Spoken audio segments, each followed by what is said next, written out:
I won't be backing up. Welcome, everybody. Thank you for being here this evening. This is the workshop for Hopkins Public Schools School Board.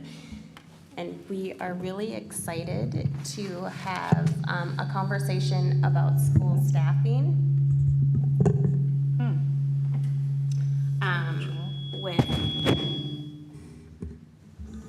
with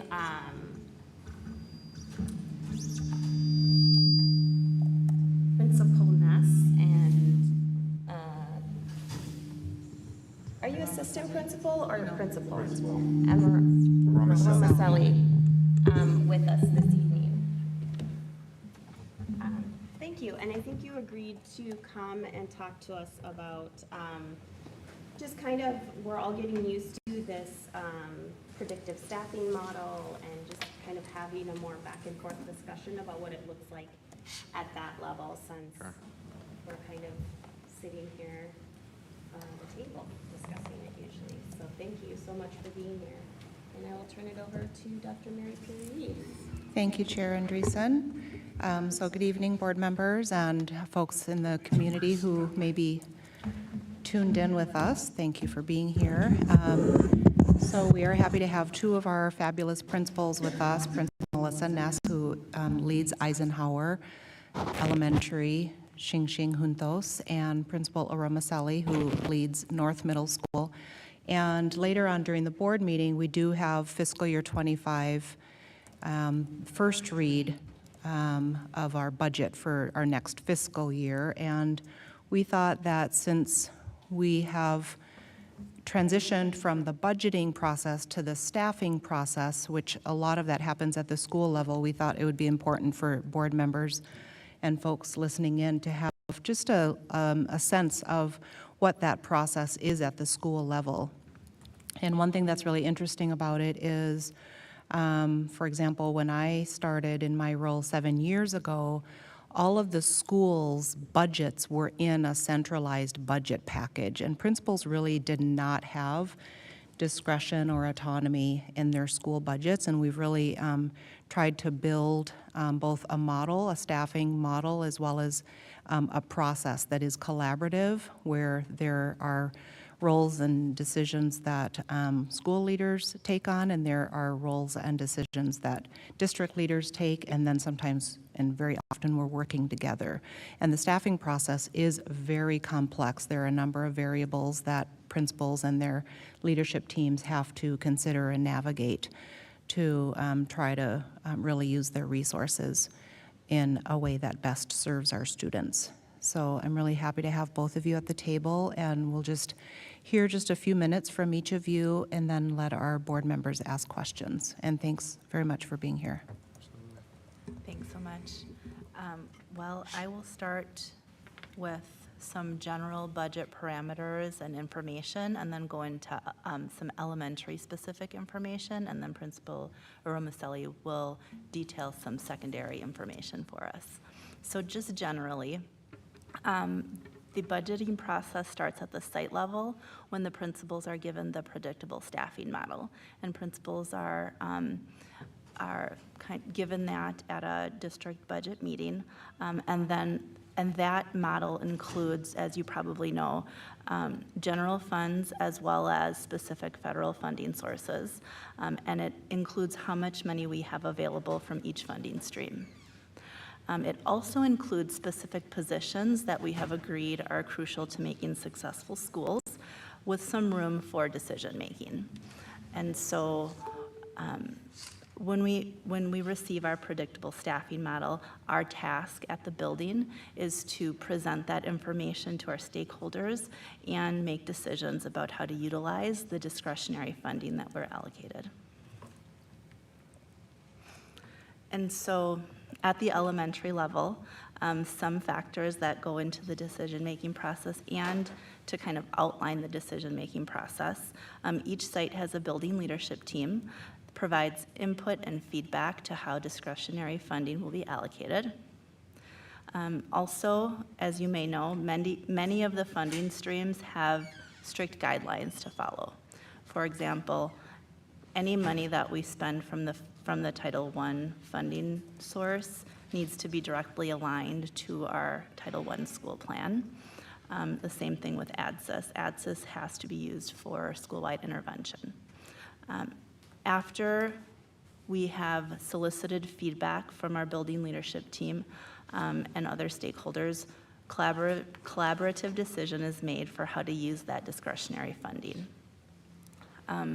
At Eisenhower, what we did was a process where the BUILT team met. We discussed priorities. We came up with multiple scenarios, and we came to a consensus on which would be the best one for our building. Some other important information to know is that the student-teacher ratio is 1 to 25 in kindergarten and 1 to 30 in grades 1 through 5. That is how it's allocated. I just had a quick question. Could you tell us what BUILT stands for? Building Leadership Team. Okay, thank you. Some important factors and challenges to the decision-making at the site level. We know that what we fund should be a reflection of our building beliefs and values, and we talk about that at each site. While we don't discuss individual people during decision-making, we do discuss priorities. So for example, classrooms, social emotional learning, enrichment opportunities, English language learning, immersion programming, office staff, all of those are factors that we need to consider in the process for funding. Another factor to consider is staff retention when we consider less than full-time positions. And so, for example, if a less than full-time position is allocated, however, we know that that staff member has been with us for a long time, would we consider using some of our discretionary funding or our basic per student funding to make sure that that person remains at a full-time to retain that staff member? So one example of a challenging decision that we've had to make at elementary, and I believe that this is true for most sites, most elementary sites, we may be allocated a 1.1 teacher allocation or a 1.2 teacher allocation. So what that means is maybe there are 34 or 35 students projected to be at the grade level next year. So in those situations, we have several options. We try to purchase we can try to purchase 2 teachers in these situations. However, sometimes we have so many of those situations that we cannot afford to do that in every single situation that we have that way, in every single case. So we have to make some difficult decisions sometimes. That's about prioritizing, and that's about being really creative with those dollars. So here's an example of the outcome for this year at Eisenhower, just an example of some decisions that we've made. The basic per student and comp ed total is listed there for Eisenhower. What we have decided is to use $841,451 to fund additional classroom teachers beyond the predictable staffing model. We have used $161,993 to round out part-time allocations to ensure full-time positions, including our EL staff, our specialist teachers, our social work, our reading intervention, and our instructional coaching. The categories below are categories that have parameters and boundaries around how to spend them. And so that is how those dollars needed to be spent this year, according to the parameters.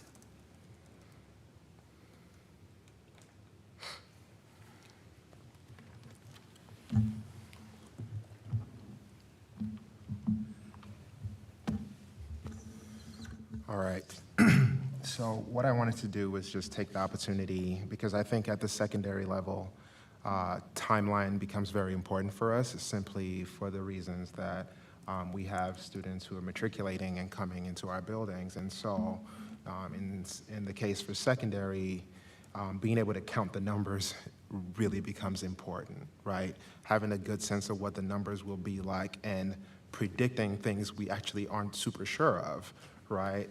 We have families, we give tours all the time, and families will tell us they're coming. We'll accept open enrollment, roll over kids coming from the elementary, and that number may vary when those students show up in the fall, right? But what we have to plan for are those kids who tell us they're coming and have indicated as such, right? And so what I wanted to sort of just indicate on the slide here is sort of the timeline in which we start working on a lot of this at the Earnest.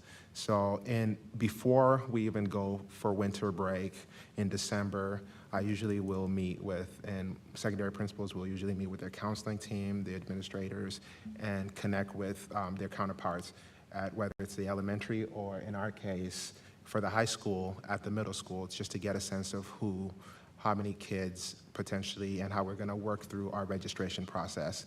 And so for us at the middle school, our elementary registration occurs in January after our counselors go out to the fifth grade scholars, send out messages to the fifth grade families, and have conversations about what that process will look like through the spring and how and what timeline things ought to occur.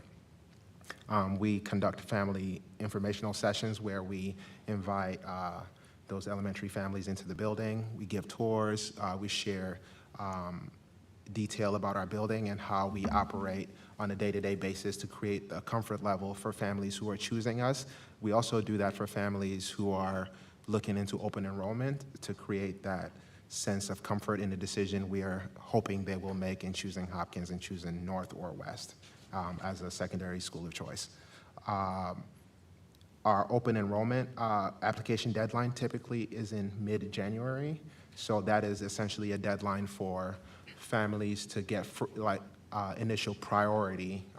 Certainly families are welcome to continue to apply for open enrollment, but typically because we are doing our registration and really wanting to get a good accounting of how many kids we potentially would have for the next year, it's always good for us to be able to really roll over and get a sense of our incoming elementary kids along with our open enrolled kids who are coming in new into our district, and use all of those numbers to make our staffing decisions in the spring, because then that has a trickle effect and impact in other areas within our building and in our process. In late January, course selection by current students, so students within our building who, for example, seventh graders going into eighth grade, we will then require all of our seventh graders, all of our current sixth graders to select their courses for the next grade so that we can also tally those and understand which of our current scholars will also be returning for the following year, as a part of just getting a sense of how many students will be coming back and what we'll need in order to support them in a meaningful way. We share our budget allocations in about early March with our whole staff and our building leadership teams. We also have a build team, and in the secondary's case, we have team leaders as well, which is typically grade team leaders. And there's 2 per grade. And so we typically will share what the budget projections are with them and things that we need to be considering as we are making decisions around just priorities around our schedule.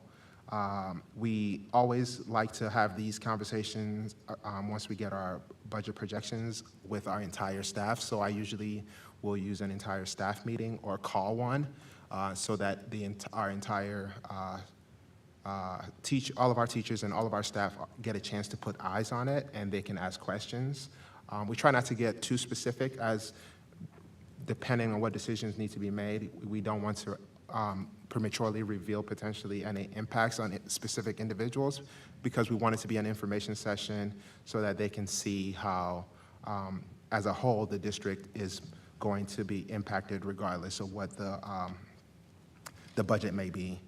And after we are able to do our registration and do our course, allocations in early summer, after we've created our schedule and created our staffing, we usually engage in conversations with district leadership about what our needs and our wants are, and they engage with us. And usually in early summer, every year I've been here, and this is my 4th year in Hopkins, I've been assigned a targeted staffing dollars at that time, which is usually comes after we have a sit down, go over what our needs are at secondary buildings, and they ask for, what do you think you'll need to solve this problem you're thinking may come up. One thing to consider for middle school buildings is that we are paying for teachers, but we're also paying for support staff, right? Because we have bigger bodies in secondary buildings, and so financially there's just more we have to do to create a safe and conducive environment for kids to learn and thrive. So for our budget allocation and its impact, so the budget allocation is based on student numbers, as I mentioned, on number of students signing up for classes, and those course sections are based on student enrollments in each of the courses. And then the section size are based on the funding. I'll give an example. For us at North, we have Juntos, right? And so if we have a Juntos section class for, say, 6th grade that's coming in, and there's 39 kids in total for that class, and we can maybe create 2 sections out of that. So potentially one section of 19 and one of 20. Overall, those are pretty decently small class sizes, right? But the thing is, we've committed to our families that we will support an immersion program, and that's why they're coming to us. So we end up running those classes of 20 and 19, which will still then have an impact on, say, a social studies class that may not have the opportunity to run at 20 or 19 because the average has been impacted by us needing to run an incredibly small immersion classroom of no one's fault, but just what the registration numbers are. And so that overall will impact, all of the other classes. And so sections determine the number of classes offered, as I mentioned. We do meet with our department leads to share preliminary allocations and the class sizes, so teachers get to put eyes on what those class sizes are. Because what we do at North is we invite our teachers so when we determine how many FTEs are created based on the sections we're able to create, we give that to the department chairs, and they take it to the teachers in those departments to select which sections they would be teaching based on the FTE that we have available. And those determine our whether increase in teacher FTE or reductions potentially. And at that point, they have a better sense of what those will be. Some things to consider for schedule considerations. After this recent contract negotiation with HEA, as secondary principals, we are considering the MOU agreement that was made in this current contract when we are building and creating our schedule and how many kids will be in each section size. As I mentioned, that's not always something we can control because, as I mentioned, based on the registration and also the allocated funds. So we do our best to make that happen, and it varies from building to building. Course descriptions, distributions, and availability are things we consider. Teachers will share needs. We have teachers who coach who may want their schedules placed in certain ways. Principals are always wanting to be accommodating because something that is a priority for principals is obviously teacher retention, and part of making teachers happy is if they want to coach, you let them coach and you make it happen for them in whatever way we can, and creating a schedule that works for them is all a part of that. And so things to also consider is credentials for teachers who maybe teach in a CIS course at the high school.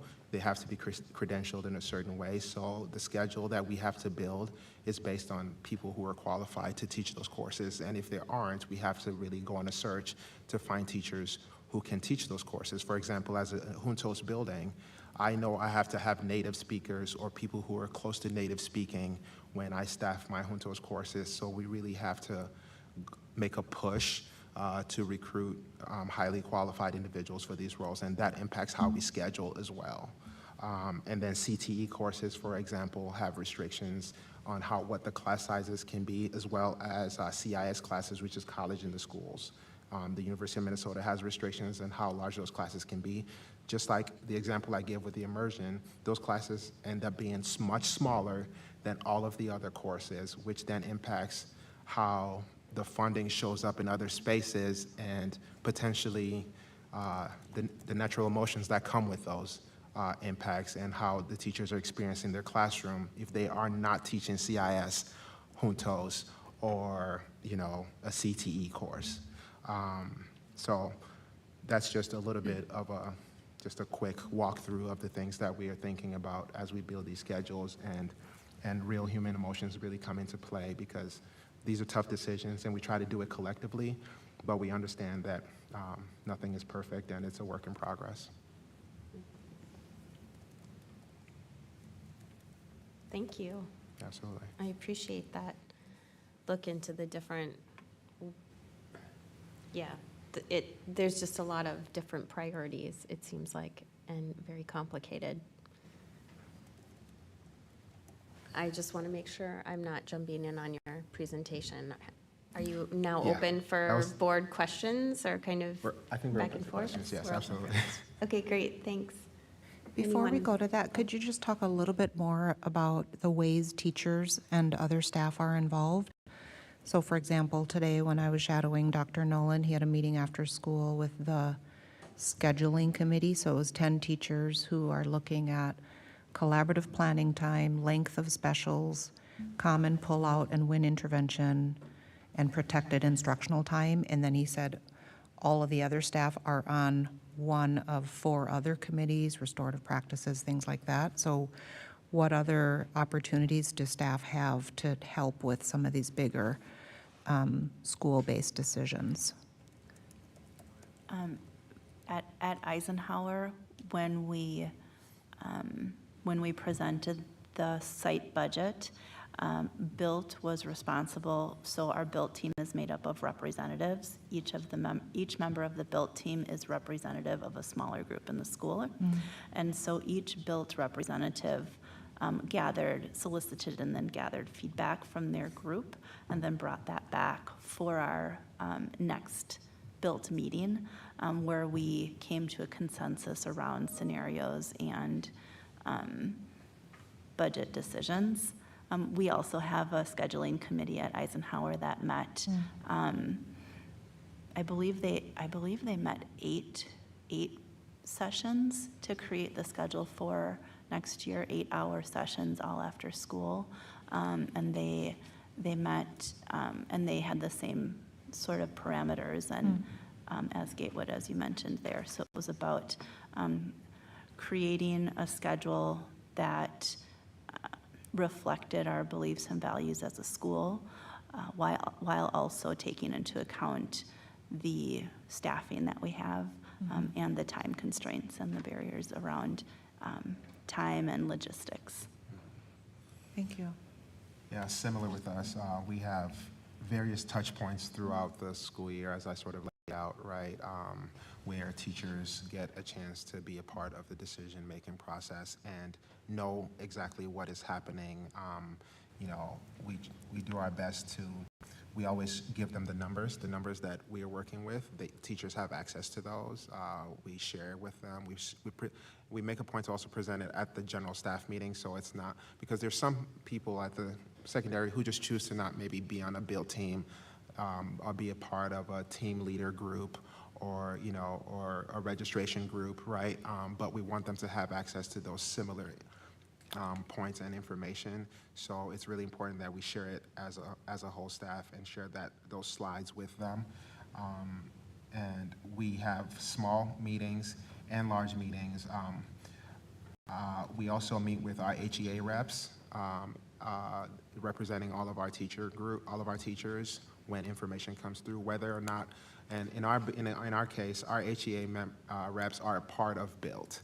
But what we do is we make sure that we meet separately with HEA, because we want them to be able to ask questions in a different kind of setting and in a different kind of way that potentially is more critical, and so that we can answer more honestly for them, so that they can provide additional information to staff. Also, people aren't always comfortable asking certain questions in a large staff meeting and may go to the HEA reps for more direct and pointed questions that we then allow HEA reps to ask us so that we can provide information if there's any clarification that is needed.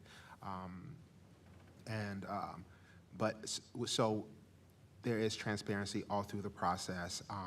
And what's important too, typically, especially for our younger teachers, is being respectful about what the timelines will be, because if there are going to be reductions, we want to be, aware of the humanity that is at play, and that people will need to make plans or, make decisions for their families and themselves. And so, and we also want to create a community of support by making sure everyone has the information, so that our more veteran teachers can help walk other staff through it. Because even as administrators, I can't say we're always perfect in knowing exactly what our teachers need or how they need to hear the message. So the more people we tell, the more people that can help translate it, especially for our veteran teachers that have been through this process a lot more, and they can help bring some calm to our younger teachers and just say, this happens every year.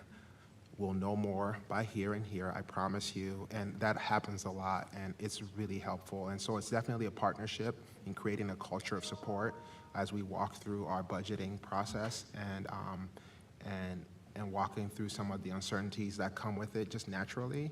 And when things settle down, really figuring out that, okay, I think we're gonna be okay. We've gone through this, and we went through it together, and everyone had exactly what they needed to do it. Thank you. I Yeah. appreciated that perspective. Absolutely. There's a lot more staff input in the process than I was aware of, even being in a building. So thank you for that. Absolutely. Anyone have any questions? I have a couple questions. Yes.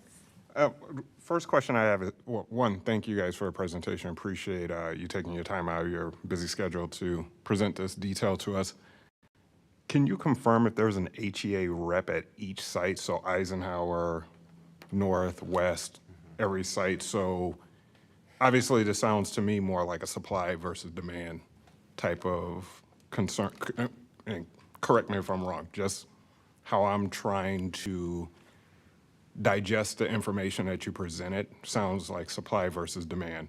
Driven by student input, because students are selecting, and maybe their parents are telling them, but students are selecting the classes that they want, which is driving, if we need to allocate more FTE, that's gonna really drive where that FTE is being allocated into the future is based on what. So for instance, rising fifth graders just went through the process of, these are the courses I want to take. Yep.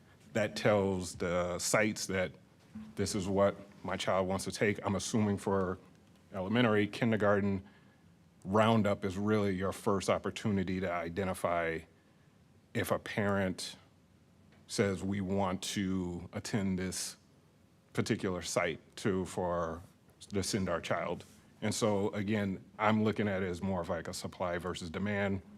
If you have a lot of parents coming in for the elementary, that is going to be triggering of like, we are going to need to hire more, because now we have tangible evidence to prove that somebody wants to come to the site for elementary. For middle school and for high school, it would be the same. Yeah. Yeah. Whatever, go ahead. No, I was just going to affirm that, yes, school revenue is driven by student enrollment.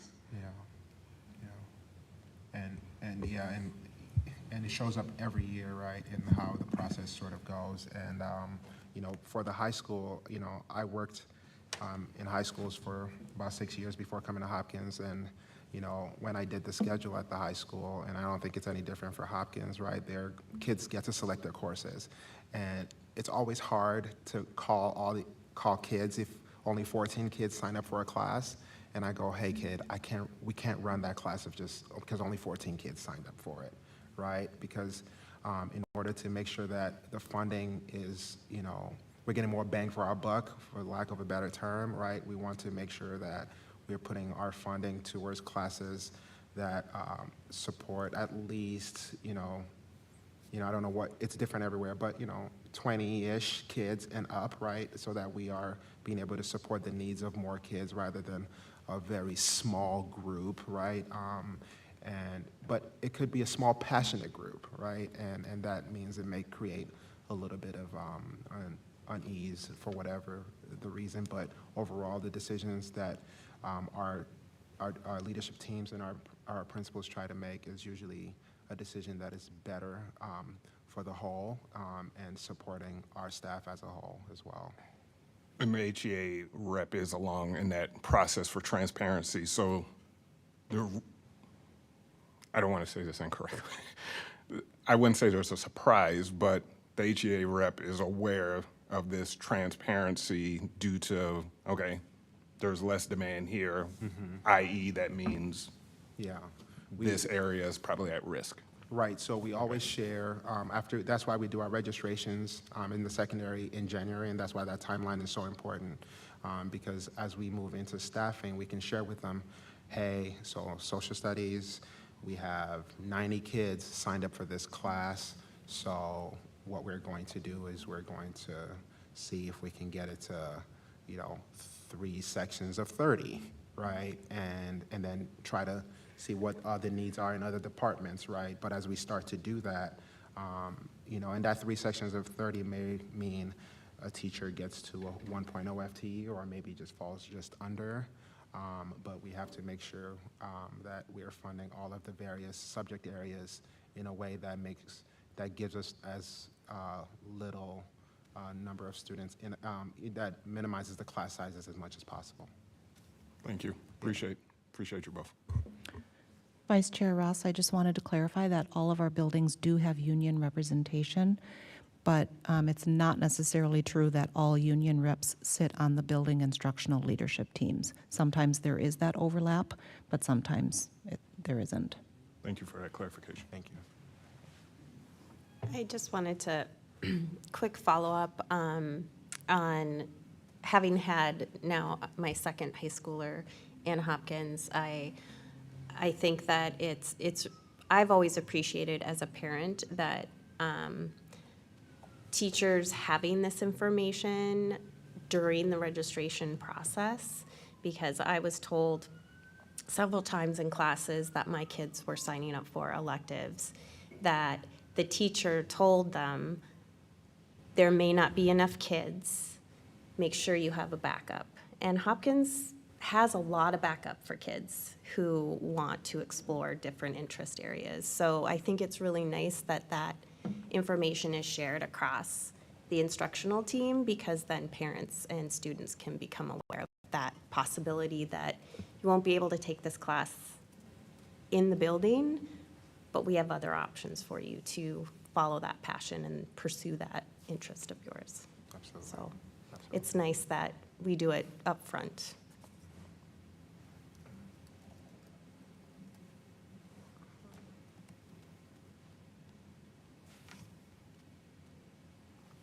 Chair Andreessen, Yes. I have a question.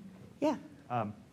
So thanks for all you do. I know there's a lot of moving parts and a lot of people and a lot of processes, so I appreciate how difficult it is.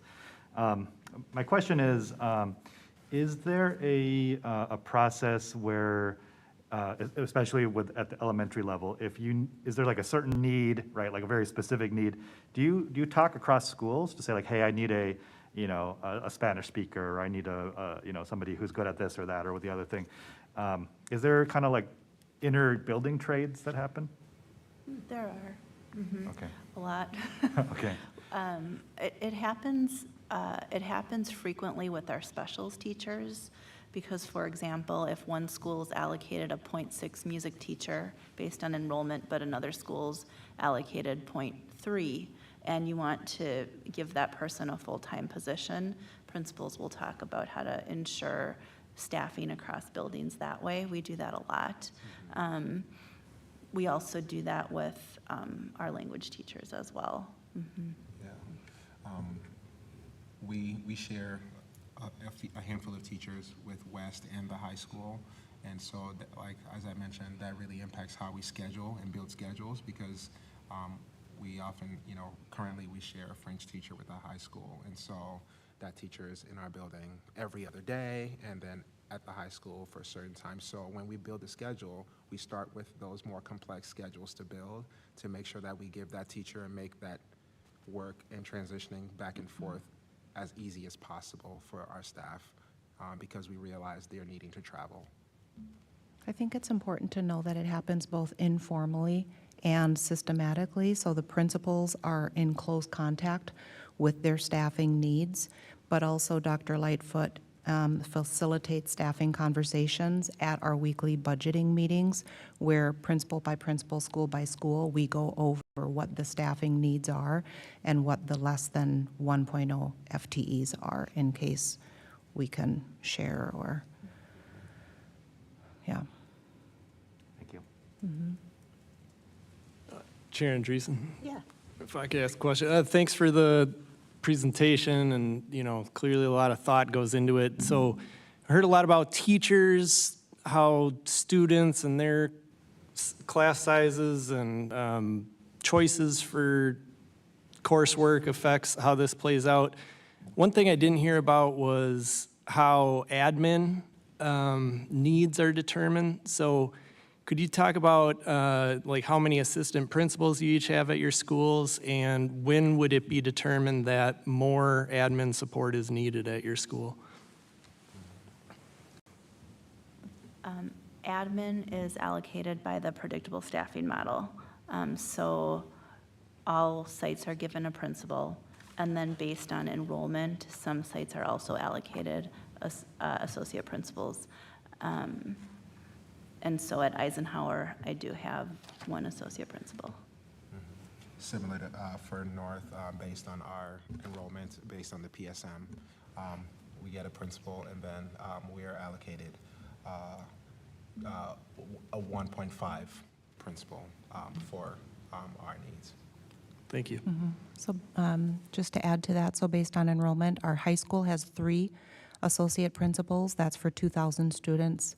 Like Principal Romaselli has said, he has 2 associate principals with 1.5 coming out of the predictable staffing model. West Middle School has 1 associate principal at around 600 students, and then 3 of our elementaries have associate principals, 2 driven by the predictable staffing model because of larger enrollment. That's Eisenhower and Meadowbrook. And then Alice Smith used discretionary to pay for an associate principal at their school.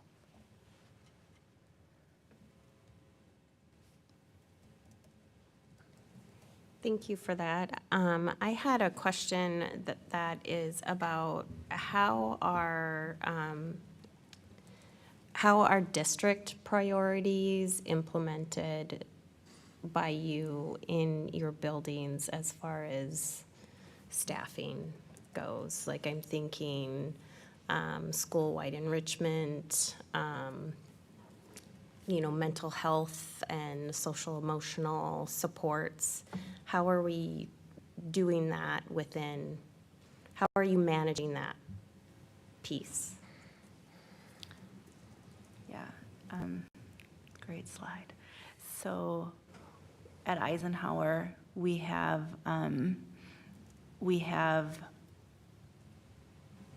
a few different ways we do that.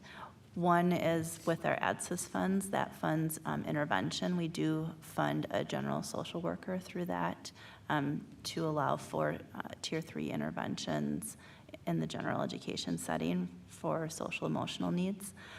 We also need to have an IB coordinator because we are an IB candidate school. We are funding that this year through PD funds.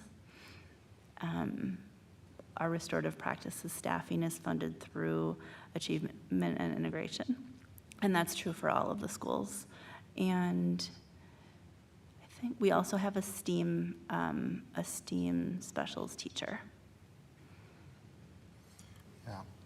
At North, we also received the ATSIS title, ANI, and PD funding. similar to Eisenhower, and we use it in similar ways to, for example, for ATSIS, we have our focus on our reading for ATSIS, so a good chunk of our ATSIS goes towards our reading teacher to support reading for our incoming 6th graders, 7th graders, and just trying to improve their reading competencies. And it's a focus in our classes because we do 10-minute read during the start of every single block. So it's kind of our thing. It's kind of a signature of North, and so we really, fund our priorities and our, and the things that's important to our community through ATSIS. As Principal Ness mentioned, there are restrictions on how you spend some of these funds, and so, it doesn't feel like a main course in terms of the funding, but it's an important piece of the meal, right? And so we do our best to utilize them. In the past, we've used Title or ATSIS to fund social workers so that we are able to provide more mental health support for kids. Those are some of the ways, because these funding sources don't always translate directly into FTEs that go directly into the classroom, but may serve for needs in supporting kids outside of the classroom, in the halls or in other spaces. And so it's just a matter of thinking creatively, and principals connect with district leadership and with each other to think of how people have used it in the past for creative ideas and ways to solve the problems we are wanting to solve within our own buildings. Great, thank you for that. I can add a little bit to that, just at the district level. So I'm just looking at our preliminary allocations for school to school. I'm looking at Glen Lakes as an example. So we prioritize music as an example. So every elementary gets a portion, it's enrollment driven, but a portion of staffing for band and orchestra. There's a portion of staffing for ESL, and that's also enrollment driven. These are all in general staffing allocations.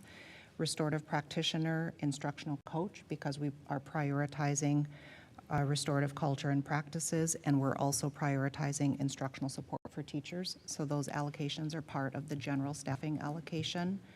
We prioritize para professional support in our kindergarten classes, so that's also an allocation in the elementary schedules. So those are examples of how the school-by-school allocations are aligned with district priorities, and board members can see these details if they go to fiscal year 24 general fund preliminary allocations, and there's school-by-school available for you. Thank you.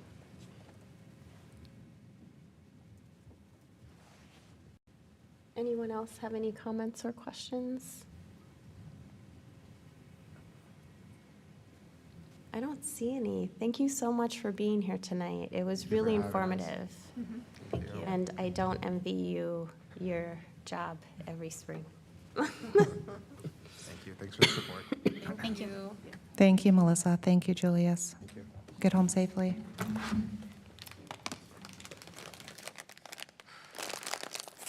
And then that brings us to the community survey update, which is always interesting to know the results of that. Thank you for being here. I'd like to introduce Peter Leatherman to our school board. Mr. Leatherman, these are our school board members. And hello to any parents, community members listening in. So we engaged with Morris Leatherman, a firm that is very, very familiar with probably Metro and Greater Minnesota over, yeah. districts. Yes. So they work with a number of districts and help districts understand what their attendance area and larger landscapes look like in terms of community support for referenda and probably other endeavors. So we've been working with Morris Leatherman, who engaged with 400 Hopkins residents, asking a number of questions, and this information is very interesting. We've already met with Peter, as a cabinet, and wanted to share it with our board members and our community. And this information really helps us understand what our community is feeling around public schools, Hopkins Public Schools, how we're doing, and the degree to which they might support some of the improvements that are greatly needed at our schools. For example, safety and security upgrades, facility renovations so that our spaces are more student-centered for student learning, etc. So thanks very much for being here, Peter, and I'll turn it over to you. Super, thank you. It's a pleasure to be here with you this evening to go through the results of the survey. Let's first talk about the methodology and the demographics. If we can go to the first slide. We spoke with 400 randomly selected residents across the school district. The interviews were conducted last month between April 10th and the 24th. Average interview time was 8 minutes. Non-response rate, 5.5%, once they realized we weren't going to sell them anything or we weren't going to voter ID them for any purpose. Folks, it's always easier to talk with people about their cities and their school districts. They care about their local government. They live there every day. You get to the state legislature and you get to the federal government, you'll have much more refusal of not wanting to talk. The sample is projectable to plus or minus 5% in 95 out of 100 cases. The margin of error is always determined by the size of the sample, not the percent of the population. So a 400 in Hopkins, a 400 in Hennepin County, or a 400 in the state of Minnesota is plus or minus 5%. Put up the first set of demographics. Cell phone only households are 64%. They still exist. Landline households are out there, 9%, and then 27% have both landline and cell phones. If we continue with the demographics, the typical resident has lived in the district for just short of 12 years. We have 25% that have been here for less than 5. You have 28% that have lived in the district for over 20 years. The typical resident is just over 46 years old. We have 28% that are 18 to 34-year-olds, while we have 34% that are over the age of 55. 26% have a child attending the Hopkins School District. And that's something to keep in mind as you're looking at these results. 1 in 4 are your key constituents. 3/4 are not your constituents. They're residents, but they don't have the day-to-day connection to the schools that the parents do. And then 18% have a preschooler or an infant in their household. If we continue to the next set of demographics, 28% are renters. Self-assessed home value comes in right at about $350,000. The typical education of a resident is just, we have 47% that are college grads. That includes doctorates, master's degrees, any sort of postgraduate degree. 20% high school grads or less. 32% have some college experience. Women outnumbered men by 2%. You can see the geographic distribution with 49% in Minnetonka, 24% in Hopkins, 13% in Golden Valley, and 14% in the rest of the district. On the political side, Democrats outnumber Republicans by 7%, with 25% indicating their independence. Wow, that was a big one. Liberals outnumber conservatives by 3% of the district, with 27% indicating they're moderate. And then finally, the last set of demographics, looking at ethnicity first, whites were indicated by 61%, 16% African American, 8% Hispanic Latino, 7% Asian Pacific Islander, and 8% multi or biracial. The last set of bars at the bottom of the chart really was the overall factor that determined so many funding requests last year in November of 2023. We only had 41% of funding requests pass in Minnesota, and it was the macroeconomics of the household that impacted those referendums more than anything else. This question asks folks not what their income is, it asks them to think about their income and their expenses and how they're meeting their expenses. And so we have 43% indicating they're financially stressed. It's about where we are in the first quarter of 24 in comparison.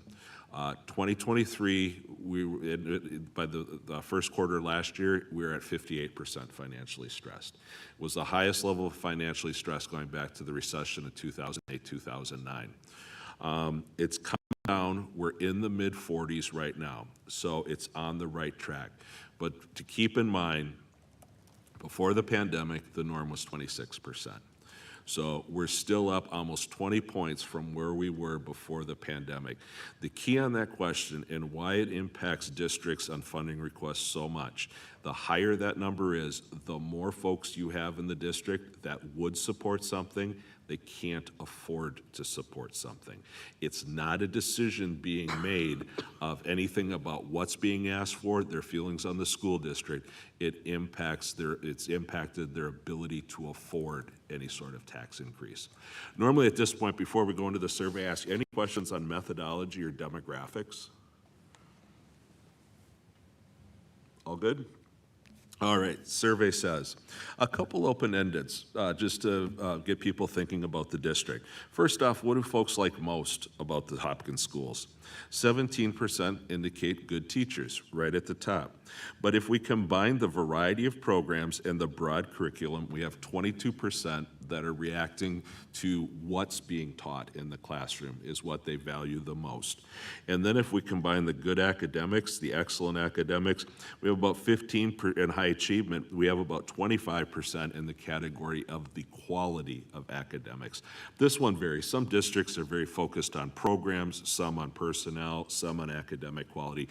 You have a hierarchy here, but it really is a statistical tie between teachers, programming, and the academic quality. If we go and ask I always follow up with, after asking what they like most, what's the most serious issue facing the district? Lack of funding comes in typically between 15 and 20%. So you're right there. The key is on this one, do you have anything that hits 25, 30, 35%? You have 1 in 4, 1 in 3 people coalescing around a response in an open-ended. That's a serious concern. You don't have that. You have 3 other items that hit double digits. Drugs and alcohol, that's come in over the past year. That has grown, and it's about 10% now, indicating that that's a major issue. Large class sizes, lack of discipline. One area where you're low on is high taxes. And we'll go more in depth in taxes in a few slides, but that's about half of what we're typically seeing over the last 18 months. But let's go down to the bottom and the nothings. Those folks are boosters. They're differentiated between unsure. They see no problems in the Hopkins Public Schools, and they're positive throughout the survey. Before the pandemic, the typical booster core was about 10%. We're now down to 5% booster core in school districts. So that booster core being 3x the norm is really a significant finding for the district and runs counter to what we see in numerous other school districts. What about a rating of the overall quality of education? Now, this has dropped from the pandemic across the state of Minnesota. It doesn't matter if we're in Edina or if we're in Grand Rapids. The overall perception of the quality of education, it has shifted. Before the pandemic, what always differentiated school districts is the excellent rating, because we're Minnesotans and it's hardest to get us excited about anything to say something's excellent. We often just say good. So the norm excellent was about 22%. We're now down to 10% across the state right now for the excellent rating. So your 17% is relatively strong in comparison to that. But the shift has gone from excellent to good and good to only fair.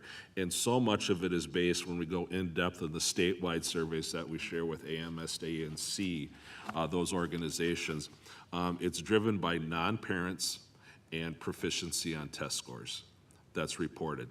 That's their touch point into a school district in order to understand what's happening and the quality of education being provided. Is the Hopkins School District a destination school district? Yes. 65% say yes, 19% say no, and 16% are unsure. So they still, the community still feels it, if we just look at those that hold a position, better than 3 to 1, that there's a competitive advantage to the neighbors for the Hopkins School District. Are they overall satisfied with the education received by students? 69% indicate that they are. Only 7% say they're dissatisfied. So about a 10 to 1 ratio of satisfaction to dissatisfaction. What about the quality of education compared to 3 years ago? The time frame on this is important because we don't want them to think before the pandemic, because that's an apples to oranges comparison at this point in time with public opinion. And so compared to 3 years ago, even if there are shifts in the overall rating, do people feel that the momentum is going in the right direction? We have 48% indicating better. We have 7% saying it's getting worse. It's almost a 7 to 1 ratio of saying that, yes, things are getting better. The norm on that right now is about 2.5 to 1. Indicating better to worse. So a very strong indication, even if there are some concerns, people do think that things are improving. How does the district do on meeting the learning needs of all students? Most, some, or very few. The all student category is a very stringent standard for all student learning needs to be met. And that has dropped as a result of the pandemic to 40% being the norm. So the 46% is statistically significantly higher. What about the 50% that said most, some, or very few? So we follow up, and that's what's arrayed in the upper left-hand corner. And we ask them whose learning needs are not being met. And you can see a theme. It's the 22% say struggling, 19% average, and 18% the underachievers.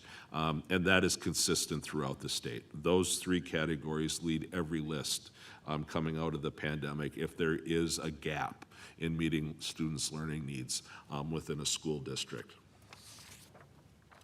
What about some specific perceptions about the schools? And this one is a simple agree-disagree statement. First off, are the schools a good value for their investment? Absolutely, 82%. Do they believe high-quality schools increase property values? Similarly, 8 out of 10 agree with that statement. Are they satisfied with decision-making? Now, this one, this is an asterisk. There were points in the fall of this entire school year of 2021 where you folks had difficult decisions to make, from masking to in-person and everything. And the norm back then, we actually had more disagreement than agreement at one point for about 6 months. So districts now have rebounded. You've rebounded nicely. It's 72 to 19. It's better than 3 to 1. The norm on this right now is 2 to 1 as districts recover from those 2 years of the pandemic.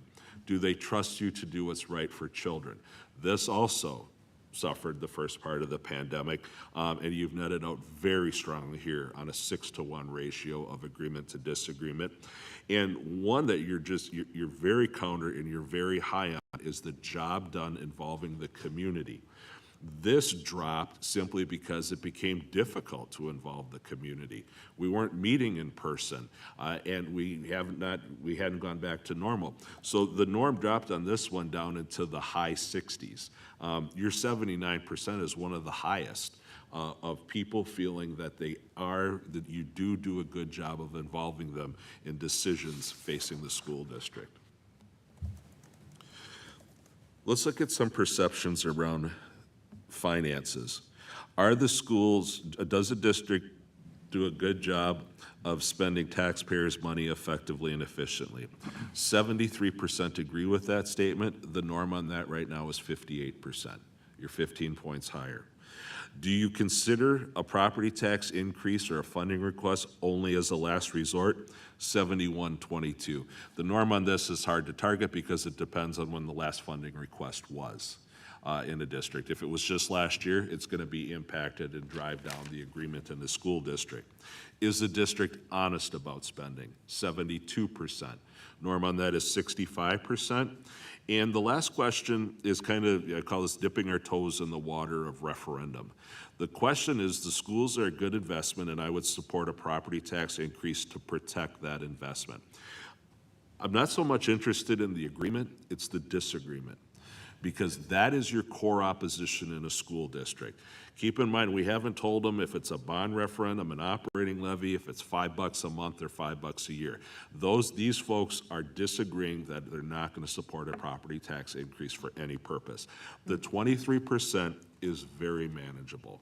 What we're always looking for is less than 30% at the outset. Now, that doesn't mean anything's going to pass, but the higher the disagreement is, the harder it is. The community's willing to have a conversation about a funding request as opposed to being reflexively against something. Job performance ratings, like I said, with the pandemic, where you were at different points is hard to say, but where you are now is very strong. The school board, it's a 67-26 rating. The norm on that is 55-40. The administration, it's 66-28. Norm on that is just short of 2-1. And so they're both very strong ratings. And the other thing I always point out when I see ratings like this is it shows that the community sees the governance and the administration as one. I can always tell a dysfunctional district where the superintendent's here, the board's here, or vice versa, that the community knows there's a tension. This is like a hand in glove. The ratings are exactly the same for both. And then the closer we get to the kids, we hope that there's higher ratings, and there are. Ratings on teachers have dropped from the pandemic. Before the pandemic, it was 90 to 95%. We've now come down to about 80%. So a little bit above the norm, but still 83% to 13% negative.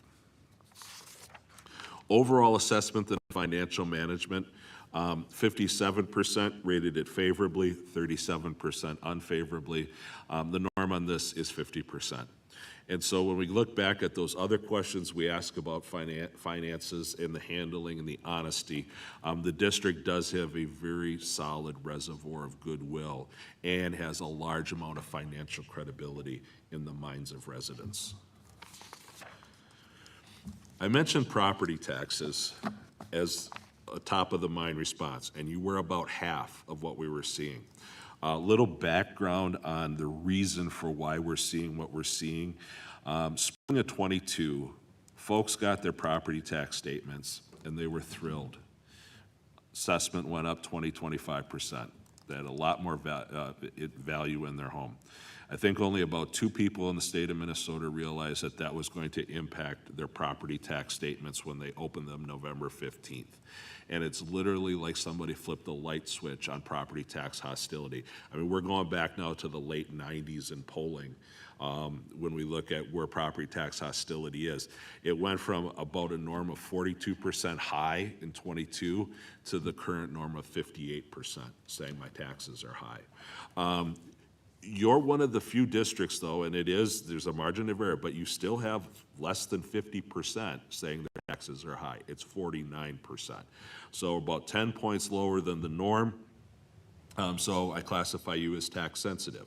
But it's an important distinction, and it goes to that, what I've already mentioned, the willingness to have a discussion about a funding increase.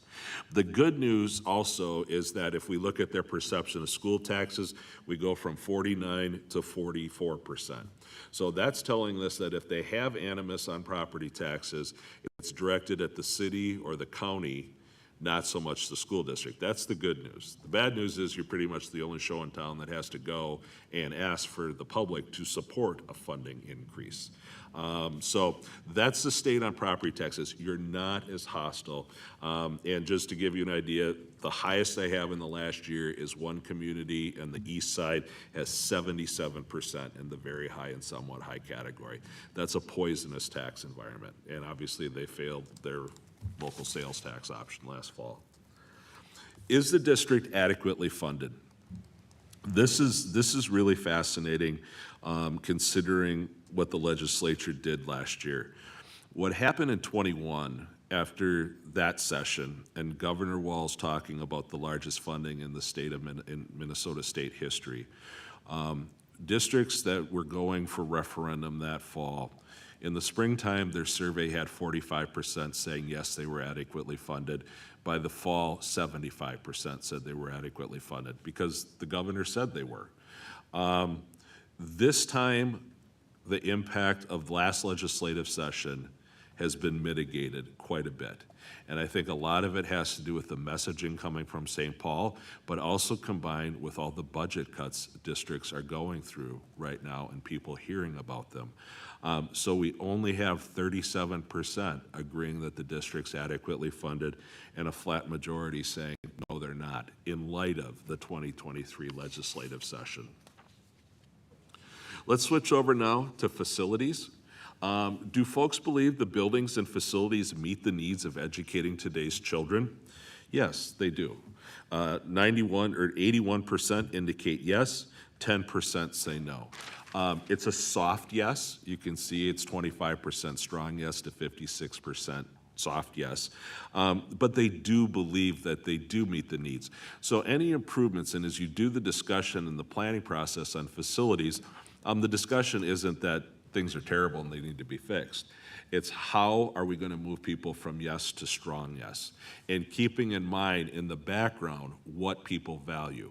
It's the programming, how it impacts programming, and how it impacts the child's the quality of education the child is receiving. What about learning spaces? First off, on the left-hand side of the chart, we asked folks about how important classroom design is for student learning. 78% say it's at least somewhat important, 21% say not to or not at all. So people see the link between classroom design and education. Now, to the right-hand pie chart, do they think that the Hopkins School District buildings currently provide for sufficient flexible learning spaces? 56% say yes, 30% say no. So you've checked off as you talk about kind of redesigning classrooms in the future, you don't have to convince people that design matters. They believe it. You have to show them what it looks like. Eden Prairie a few years ago built a model classroom for residents to come in, and especially they would bring seniors in to show them, because keep in mind, I mean, some seniors haven't been in a classroom since chalkboards, and to show them what a modern classroom looks like. And so it's a much better, you don't have to drag them in and show them, okay, this is important, they believe it. You have to show them what the classrooms could look like in the future to better meet student learning needs. Now, we then asked for a predisposition question on a referendum. If they heard the district was going to ask for a property tax increase, are they for all, against all, or are they persuadable? You actually net out with 3% more core support than core opposition, 29-26. Norm last year on all the referendums we worked on that were successful was -3. They started out 3 points behind. So it's a great place to be. But the key is going to be the persuadables, the 46% persuadable.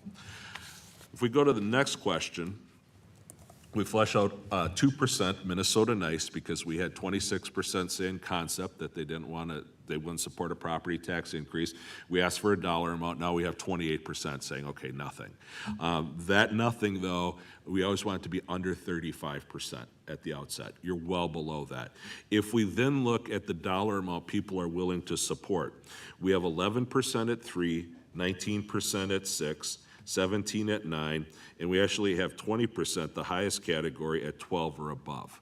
So if we take out the nothings, the typical resident at the outset's about 10, 11 bucks a month, okay? Is that number set in stone? It's not set in stone. There can be elasticity to that number based on what's being asked for. There can also be regression from that number, depending on what's being asked for, which is why we go to the next slide and we go through and ask folks, would you support a property tax increase for each of these purposes? You have overwhelmingly high support for 5 of the 6. What leads the list? Safety and security. And while we didn't ask the question, some districts do early on, does the district provide a safe and secure learning environment? I can assure you it's not seen as a deficiency on your part, because districts that do ask that question will have 95% say, yes, it's a safe and secure learning environment. Would you support a property tax increase for safety and security enhancements? 75, 80% support. We're at a position now, since Newtown, Connecticut, Sandy Hook, and it's just doubled down with Uvalde. Folks are willing to invest in safety and security regardless. What follows next? Purchasing school buses at 74%, modern learning spaces at 70%, outdoor learning areas at 66%, and updating playgrounds at 64%. The one that polarizes is the gender-neutral bathrooms, 44-46. It's political. And in a sense, like I tell clients, when you're planning this, you don't talk about it. This is part of the design in the future of what a school looks like in the 21st century. Overall assessment then on the idea of options weighs out very strongly, 72 to 23. For those having an intensive position, it's 2 to 1 to the strong good idea to the strong bad idea. What this tells us then, like I mentioned, the elasticity, that $10 a month can easily be stretched because of the high support you have and the endorsement on the idea of the high support of the individual components and the endorsement of the idea, probably if necessary into that $15 to $20 a month range. It's really, they highly approve 5 of those 6 things strongly. And then the final section, checking in on communication. Where are folks getting their information? This is open-ended. They can tell us anything. So 27%, the district newsletter, 18% the district website, and the word of mouth continues to grow across suburban Minnesota. We're becoming small town Minnesota in the suburbs right now with the growth of word of mouth. And the growth of word of mouth is being driven by the decline in the local newspaper. As they disappear or they don't cover school districts the way they used to, over 55-year-old men now have their own grapevine.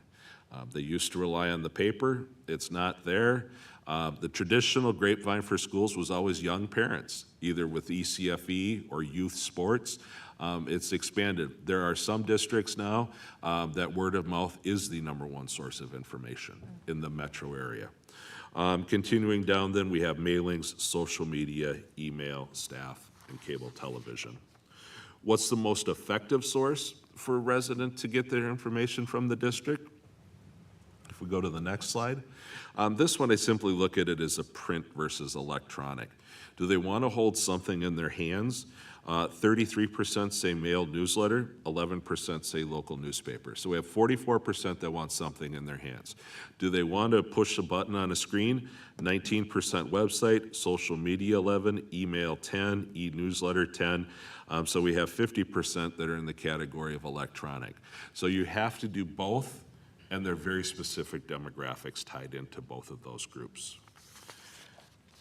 And then finally, going through a list and asking folks, is this a major source of information, minor source, or not a source at all? What's arrayed as the major and minor? What leads the list as a major is the district newsletter. It has the most impact, 41%. What has the most reach, though, is the informal discussions with friends, neighbors, and family. This follows the trend now we've seen, and it continues to grow over the past 5 years. At the end of the day, what can we say with this survey? Overall, comparatively strong to what we see in 2024 in public opinion research on public schools.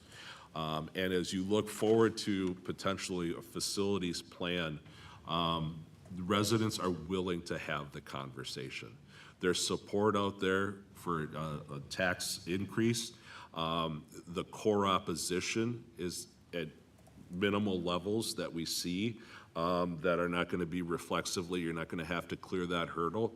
The more money that goes into the funding, though, of the classrooms in the design of the classrooms, the more education that will be required to bring people along. Realizing that, once again, you don't have to convince them of the importance, you have to show them what it looks like. So I'd be happy to answer any questions you have. Thank you.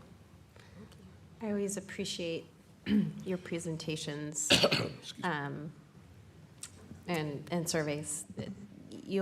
I always learn something, so thank you. Pleasure. Thank you. Any comments or questions?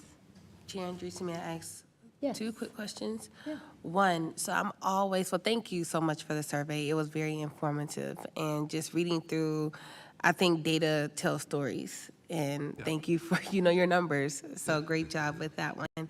I just always have a question just about the tax, around the tax questions, just to residents, just because I speak from personal experience. I know that some of the tax questions are not I'm not as up to date, or I don't know all of them. And so I'm just curious if there was any, if there's like any data around this, but do you know like the demographic of people who are like in the African-American community who said they didn't know what a referendum was? Like, do you all collect that type of information? We used to ask people, do you know the difference between a bond referendum and an operating levy? And it became the universal constant of pi. Guys, this is my 30th year of doing this.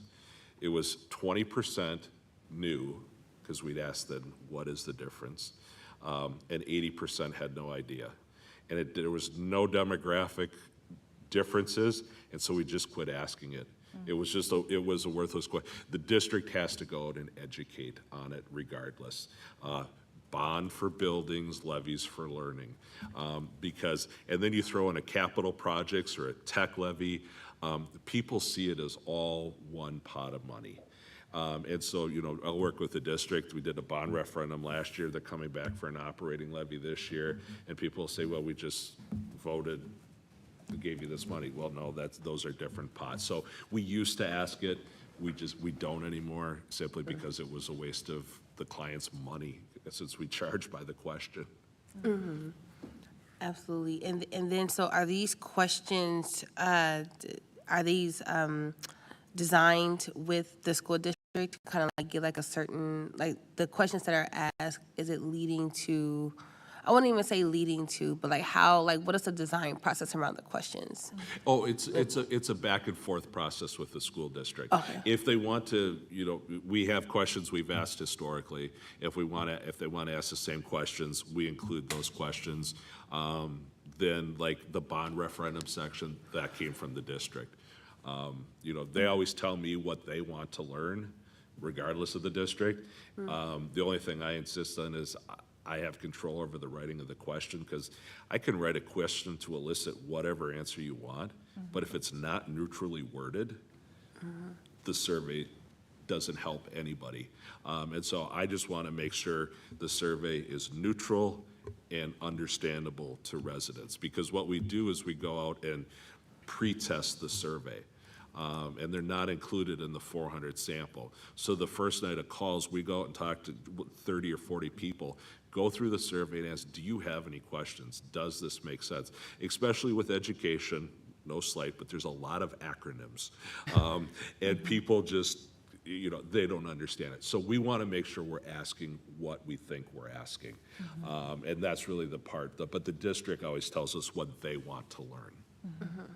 Thank you. You're welcome. Chair Andreessen? Thanks. I've sort of a follow-up question there, and thank you for the presentation. Did the order of questions roughly align with how they were presented in the slides tonight? Pretty much, yes. Okay. Yep. And I would assume all 400 got all the questions? All completed interviews, yep. So the 400 was totally completed? Nobody dropped out part way? We had the 5.5% refusal rate. And so the 5.5, so that's after they picked up the phone and started? Yeah. Or no, that's they just, or they refuse to take the survey. Okay. So there'll be drop-offs. There are very few drop-offs, especially this survey isn't very long. I mean, if we're doing a survey, like I just presented to the City of Minnetonka last week, I think their survey is 160 questions. And so the way that we eliminate drop-offs is, and that's why it takes us a long time. You saw the field work's 2 weeks. It's not, when my phoner calls, you have to take the survey now or never. If it's not convenient right now, when is it convenient? And we set up, right now, it's about half to 60% are set up by appointments, where it's when it's convenient for the person to take the survey. So that really improves the completion rate. 100%. Yeah, okay. And then the little secret also is I have 2 grandmas that if somebody does get halfway through the survey and say, I don't want to do this, then 2 grandmas call people, and you can't say no to grandma. Can I ask a quick follow-up question, Chair Andreessen? Yeah. Is there any, I wouldn't say compensation or anything, but like, are the residents offered maybe like a $5 gift card or anything for taking a survey? Or is there any, No. okay, incentive, okay. Chair Andreessen, I do have a question. Yeah. Yes. So thanks for this presentation. I'm somewhat of a stats nerd, so I'm super excited for this conversation. So one thing you mentioned kind of verbally throughout is providing the context for like what is normal or average, And so I think that's like a really important piece of context as we're, doing this endeavor. Have you shared that, or is that shareable with us? Can we get that, like, hey, here's average and here's where you are? I was scribbling it down kind of furiously, but I want to make sure that, when we have our conversations, that we can refer back and be like, oh yeah, we're at blah and average is blah. Yep. On the key ones, yes, absolutely. They're in the report. I'll be sending a final report here in the next couple days. Yep. Okay. On some of the big ones, and if there are any specifics, I can always share. Yep. Okay, and then one other thing then, and I know, we're reading tea leaves here, but is there, do you provide some analysis of like, okay, let's say you're at that, sorry, go back, I think the $12 or $9 a month, like, do you give weight, okay, you have like a 30% pass chance, or like a 60% pass chance, like, do you give some analysis with that? It's hard at this point to do it because this was what I call a guardrail survey. The district was looking at starting the facilities planning process, and to me, it's best practice to do it this way, that you establish where the community is at. Some districts go through, spend 3 months with a facilities planning commission, then have me come in and test a package, and then I go back and tell them it can't pass. And now we have a facilities committee that's upset, and we've wasted a lot of time. So at this point in time, though, we never pulled this together into one question like we typically would do. And I would suggest, as you get closer, it's just a short survey. But here's the question, is it 80 million? It includes X, Y, and Z. On the average property, on a $400,000 home, it costs this, Y, and then I could give you those percent chance. Absolutely. Okay. But I would be just off the top of my head, doing this 30 years and looking at this, if those 5 are the key components and you're in the under $20 a month, this would have a very high chance of success, all things being equal with the macro economy. That's the thing that floats out there hovering above everything right now and has been for the last few years. Thank you so much, appreciate it. Pleasure. Chair Andreessen, I have a question. How does this data impact when it's during the presidential election? So if you were to go to constituents, is that a bad time to go because then there's going to be that polarization of the presidential election driving either way versus waiting? I apologize. To actually have the bond referendum election in November, yeah, it's not ideal. There are more districts that are going to be going this year than I expected, but a lot of it has to do with circumstances really out of their control with the budget cuts happening. that they have to go. The problem with the presidential election, most of those districts have made the decision, they've started communicating, they have a vote yes established. I just had a call though with the district this afternoon that's like, well, we can call the question August 15th. And I'm like, do you have a vote yes? No? Do you have a plan? We'll have one by the end of June. I don't know how you communicate it, because right now, you know, the clients that are gonna go this fall have been communicating all spring. The boards made the decision in April or May. They formulated the vote yes. You get one more shot at parents in the community before everybody goes away for the summer and doesn't pay attention to anything. Because if you wait and call it August 15th, like I told them, your folks are gonna be voting in 4 weeks. It's not November. They start voting the last part of September. And now you're trying to cram in communications, and to your point, that's where the presidential election gets in the way regardless of who the candidates are. Because you just, I mean, and people are already sick of it now. Normally, people don't get sick of it until the middle of September. People have been sick of the presidential race since about the middle of March, when we knew who the candidates were. No judgment on the candidates, just a statement on what public opinion shows. Sure. No, thank you. So just in general, what I hear you saying is that presidential elections are not a good time, just because there's so much noise. There's so much noise. It becomes, it's easier for turnout. You know, the one challenge districts have in off-year elections is turnout. And what we continue to see is abysmal turnout, and especially amongst young parents. It's been pretty consistent since 2013 when we look at research. You know, back in the 90s, if you had 25% parents in an off-year election, it should be 35% of the vote that they'll overrepresent. They consistently underrepresent now by significant numbers. So that's the one benefit to a general election, is the turnout's baked in. Then it's the communication challenge. And so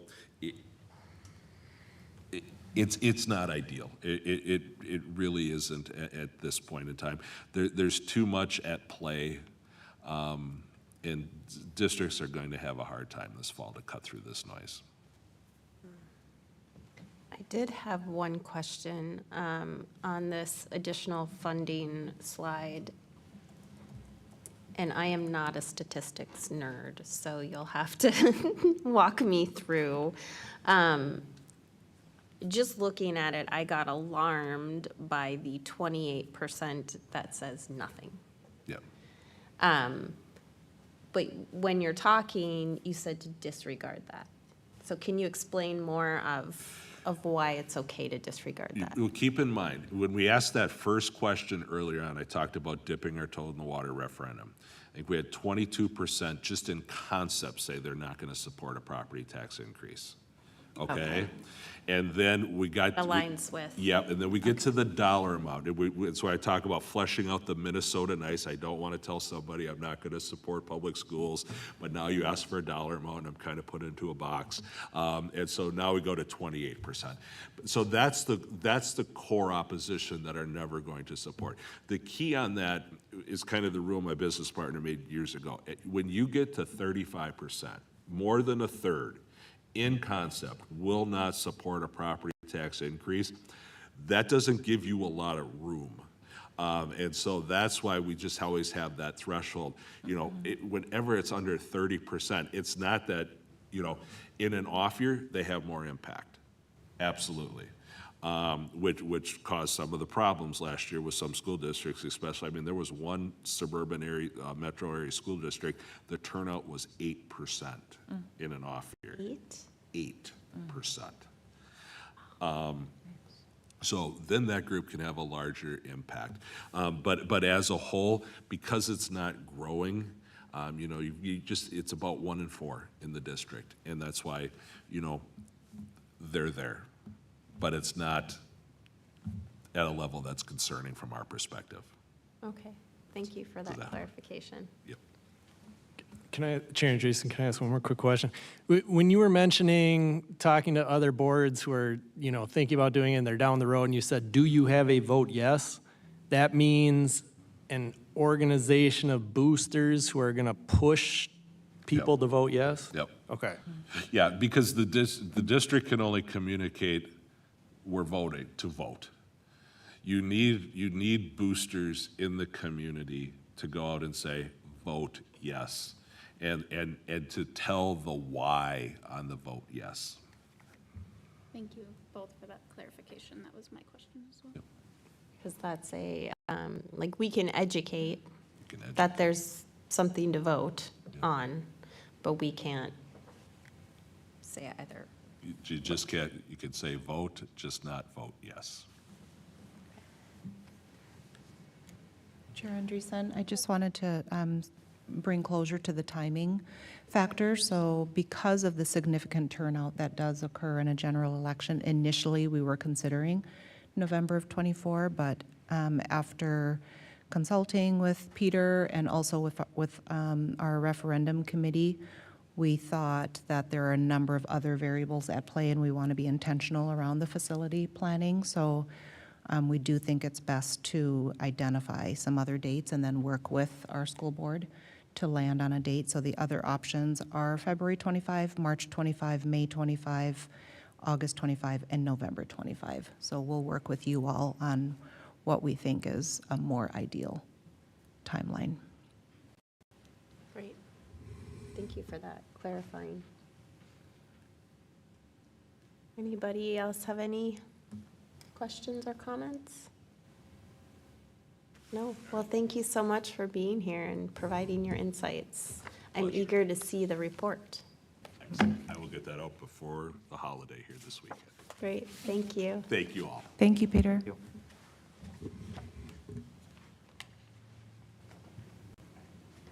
Well, that now takes us to our board retreat discussion around our book. Great on their behalf.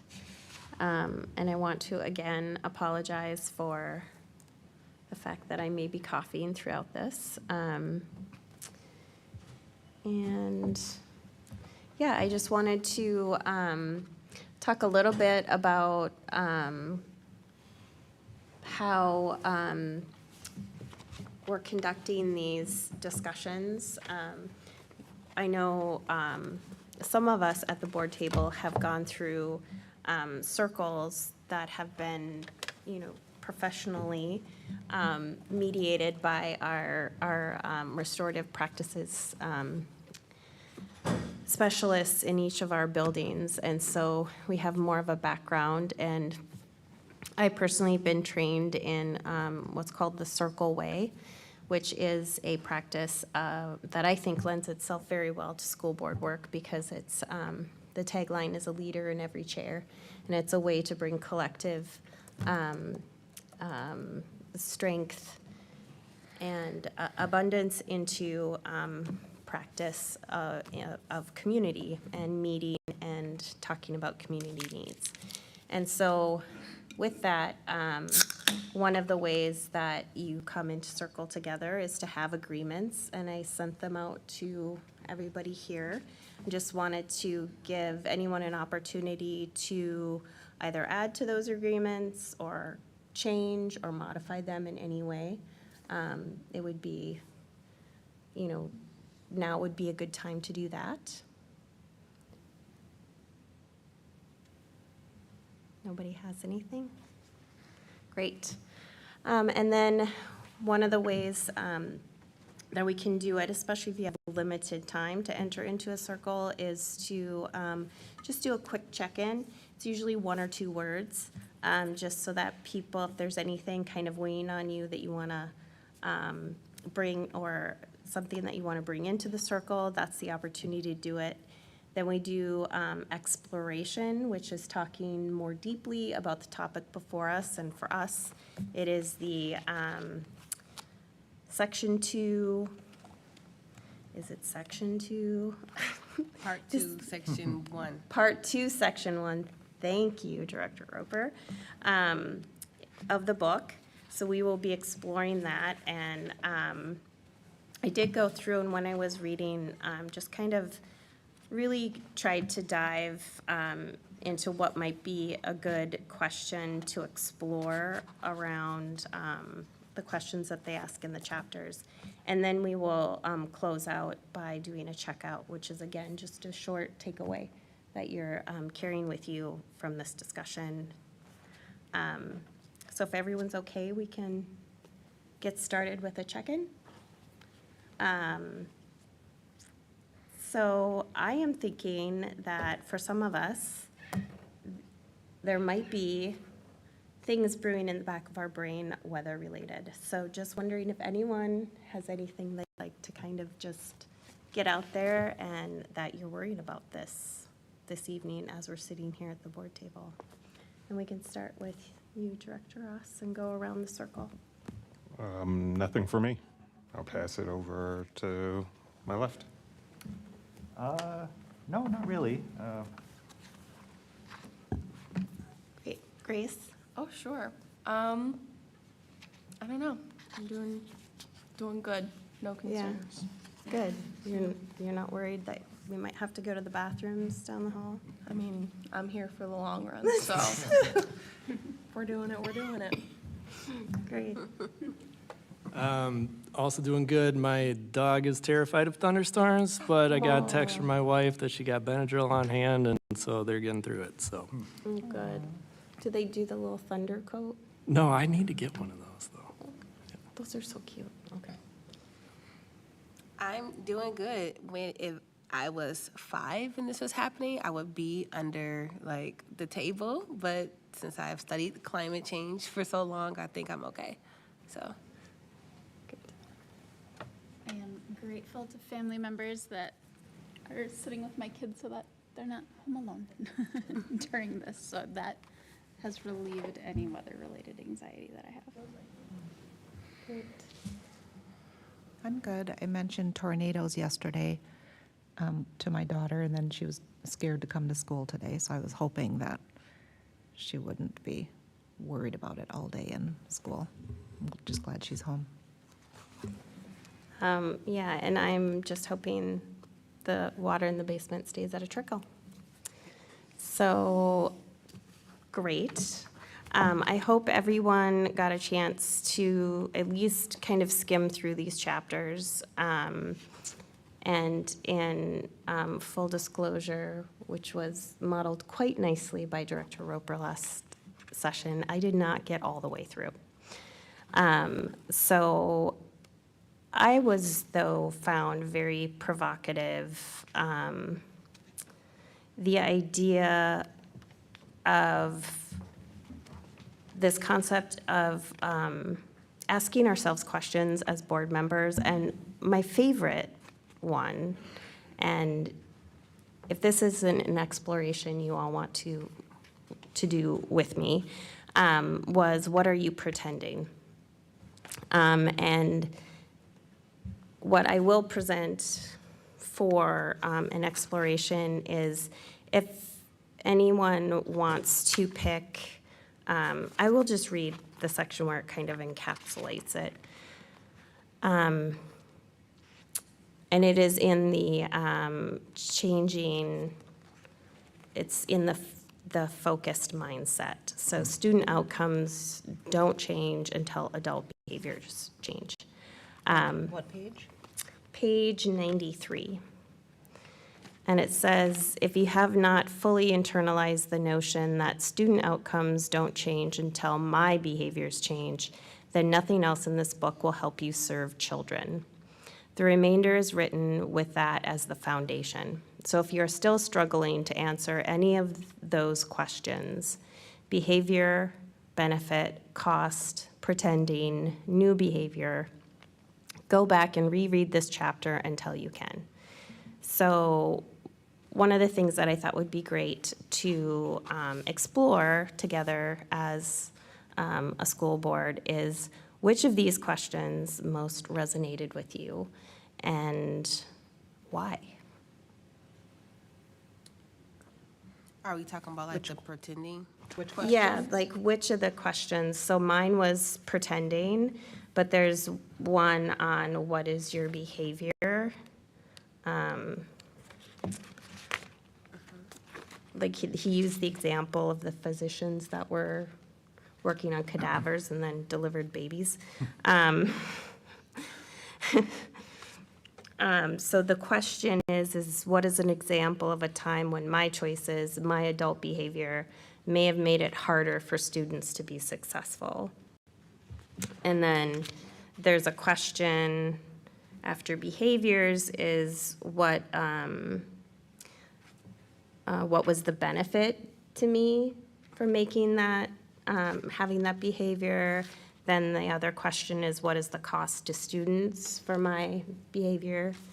And then there's the questions, what are you pretending? Which I thought was really fascinating because he lists out the things that board members often pretend.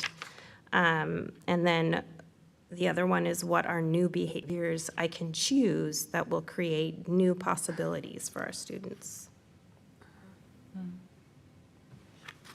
So, Well, I can start. yeah, thank you. Well, I want to just say that, so the last board meeting where I neglected to do my homework, and you just mentioning that, you didn't get through the whole thing, it's a perfect example of like pretending to read all the material prior to the start of the meeting, right? Like, it's this accountability on our behalf, and I feel like that is a very authentic way to, be accountable. It's like, I didn't read this instead of trying to give a college essay, right, about something. So, but I would just say for me, like an example of when like my choices, my adult behavior may have made it harder for students to be successful. I won't say for this year, just because I'm like in a learning phase, I haven't had that much interactions with students, but I will say my practice with my own children who are students, I would say that like the time management for me, right? Like in the morning times, I know that I can sit and I can like scroll on my phone, or like I'll get distracted, or I'm like just super tired, which causes me to kind of like delay my morning start a little bit. So then like when it's kind of getting crunch time to get them to school, I'm rushing them. Like, come on, like let's go, we gotta get to school, right? And like if they're walking slow, or if they are like moving slower than I'm moving, I'm like, come on, you guys, and they don't like that, right? It puts them in a grumpy mood, and so I have evaluated time after time that it's my decision as a adult and as their mother in the household to have better time management. So I won't be, causing, or I won't even say, I won't impact their morning by my lack of time management. And so then when they get to school, they're not in the best moods. They can't perform the best in the classroom, right? Because they're in a grumpy mood, and that impacts the student outcome. So I've evaluated that several times about how I could do better with my time management, so I could ensure that they're having a better morning so they can have a better day at school, which impacts their outcome.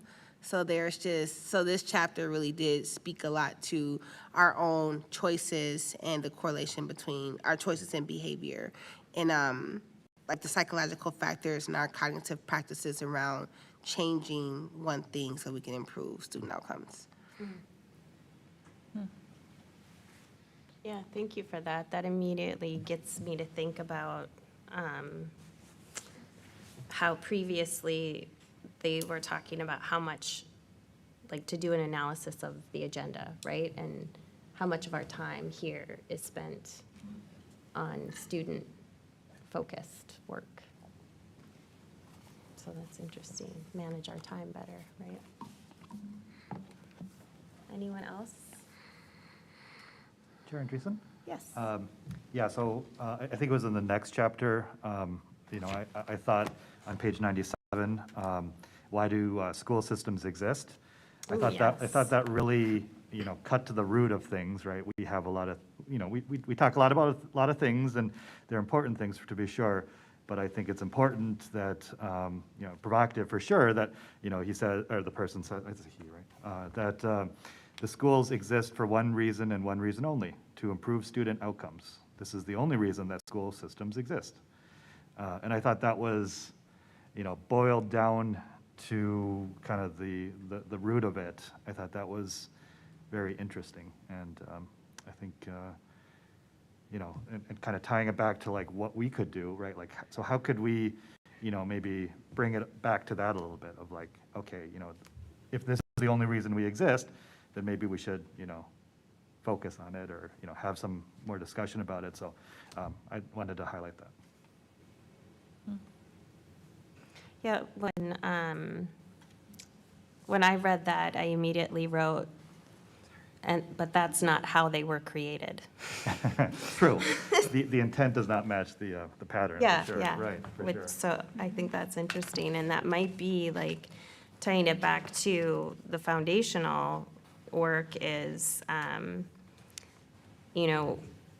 is that one of the costs of our behavior to students? Yeah. Is that, the school systems, Yeah. they don't exist for that reason. Yeah, Not for the sure, cost. it's the Yeah. ends, but there's a means to it as well. You can't just be like, rah, and then like, there's a ABC to get to there. And I think that's the challenge that we have, is to figure out that path. Yeah, interesting. Does anyone else have one of those questions that they that Chair resonated Andreessen. with them? Yes. So back to the questions, I believe it was the first one on page 87 where he says, what is an example of a time when my choices, my adult behavior may have made it harder for students to be successful? So I read that question, I know we were gonna be talking about questions, so I'm sitting there and I'm thinking, and I'm like, really thinking about, what was your time, Kai? And, I realized I'm starting to come up with these excuses like, oh, I've only been on for 4 months. And then, he gets a couple paragraphs down and he goes, also notice the question is not asking if you have behaved this in a manner like this, you have. If you are reading this book, then it applies to you. And so I said, okay, that's good motivation. So, I kept thinking, and I think kind of to tie this into a thought about governance, which is kind of why we're here, is, I think there are times that I kind of get too far down into the details where, maybe as being on the board responsible for governance, it's important to, step back up and stay up there. So that's kind of the reflection I came up with. Interesting. And how would that make it harder for students to be successful? Well, I don't know, just, not spending time and energy in the right places. It's kind of the best I could come up with. Yeah. Yeah, back to what, there's a lot of that, where are we putting our time and our energy and the agendas, and interesting. Does anyone else have a question that resonated? Chair Andreessen, may I ask, are we going to, do you have a question beyond this? Are we going I to don't. continue our This is discussion? our, or this or this is it'll our wrap it up? exploration, yeah. Then I wonder if you would entertain me talking. It does relate to these questions, and I was wondering if I can possibly veer off of them just a little bit. Absolutely. I think that the questions, this section in particular, is incredibly valuable. I think that anytime one has any thoughts or actions, especially if you're in a position of governance or administration in any organization, your thoughts and your actions should stand up to scrutiny, that you must take time to reflect in the way that this author is describing. And so for me, I liked this portion in particular, and I do have some thoughts which I could share, but I actually want to take a moment to talk about, that's why either right before this particular section that we're talking about and then right after, fell so short for me. In this book, there are 2 citations or quasi-citations in this entire book, and one of them is in the foreword, not written by this author. And the other is on pages 70 and 71 and results in like the 8th worst data representation I've ever seen in the form of a bar graph that has no labels on its axes or additional context by which me, a reader, can judge if the score differences the author's discussing is statistically significant. And so for someone who talks about student outcomes on just about every page of this book, there is not one, and I'm not exaggerating, there is not one that is reviewed or verified by any outside source, let alone a trusted, neutral source. And the author is unable to make up for any of these shortcomings with specialties of his own in education, policy, statistics, or psychology. His one claim to fame is that he drove an increase in test scores on the Kansas City Public Schools Board, and maybe he did. I did not go pull their data, but one thing that did also, 2 things that did happen during this person's time on the time on the Kansas City School Board was that the accreditation for their school was pulled because there were such poor performances, and then state-level administrators were given control over the school district. And they did eventually work through that, but it took them a couple years. And then additionally, the superintendent that his board hired had to resign or was fired. I can't remember the specifics about that, but because his staff was falsifying attendance and test data scores. And so I'm not saying that this author's fault. Like, everyone here at this table can appreciate how complex these systems are and how one lever pull can have either unintended consequences or consequences that are unable to be foreseen. What I am saying, though, is that the questions, while useful, is where the utility of this book ended for me. And I'm really grateful that you took some time to specify to our community that this isn't a roadmap. We didn't pull out a roadmap. And to be truthful, in this book, there is no roadmap. That said, he talks about winnowing your focus, talks about excluding topics from conversation, talks about doing these agenda and minutes reviews. And again, from a certain perspective, maybe there is some utility there, but until those claims that doing these things for sure results in these outcomes, and that's actually correlated, then in the absence of those things, this book ends up being a pretty big brochure for the board consulting services that his organization sells. And so that is the lens that I was just unable to detach myself from while reading this book. Thank you for that. I appreciate that context, and I think that's important perspective to have while we're reading it, absolutely, and having discussions.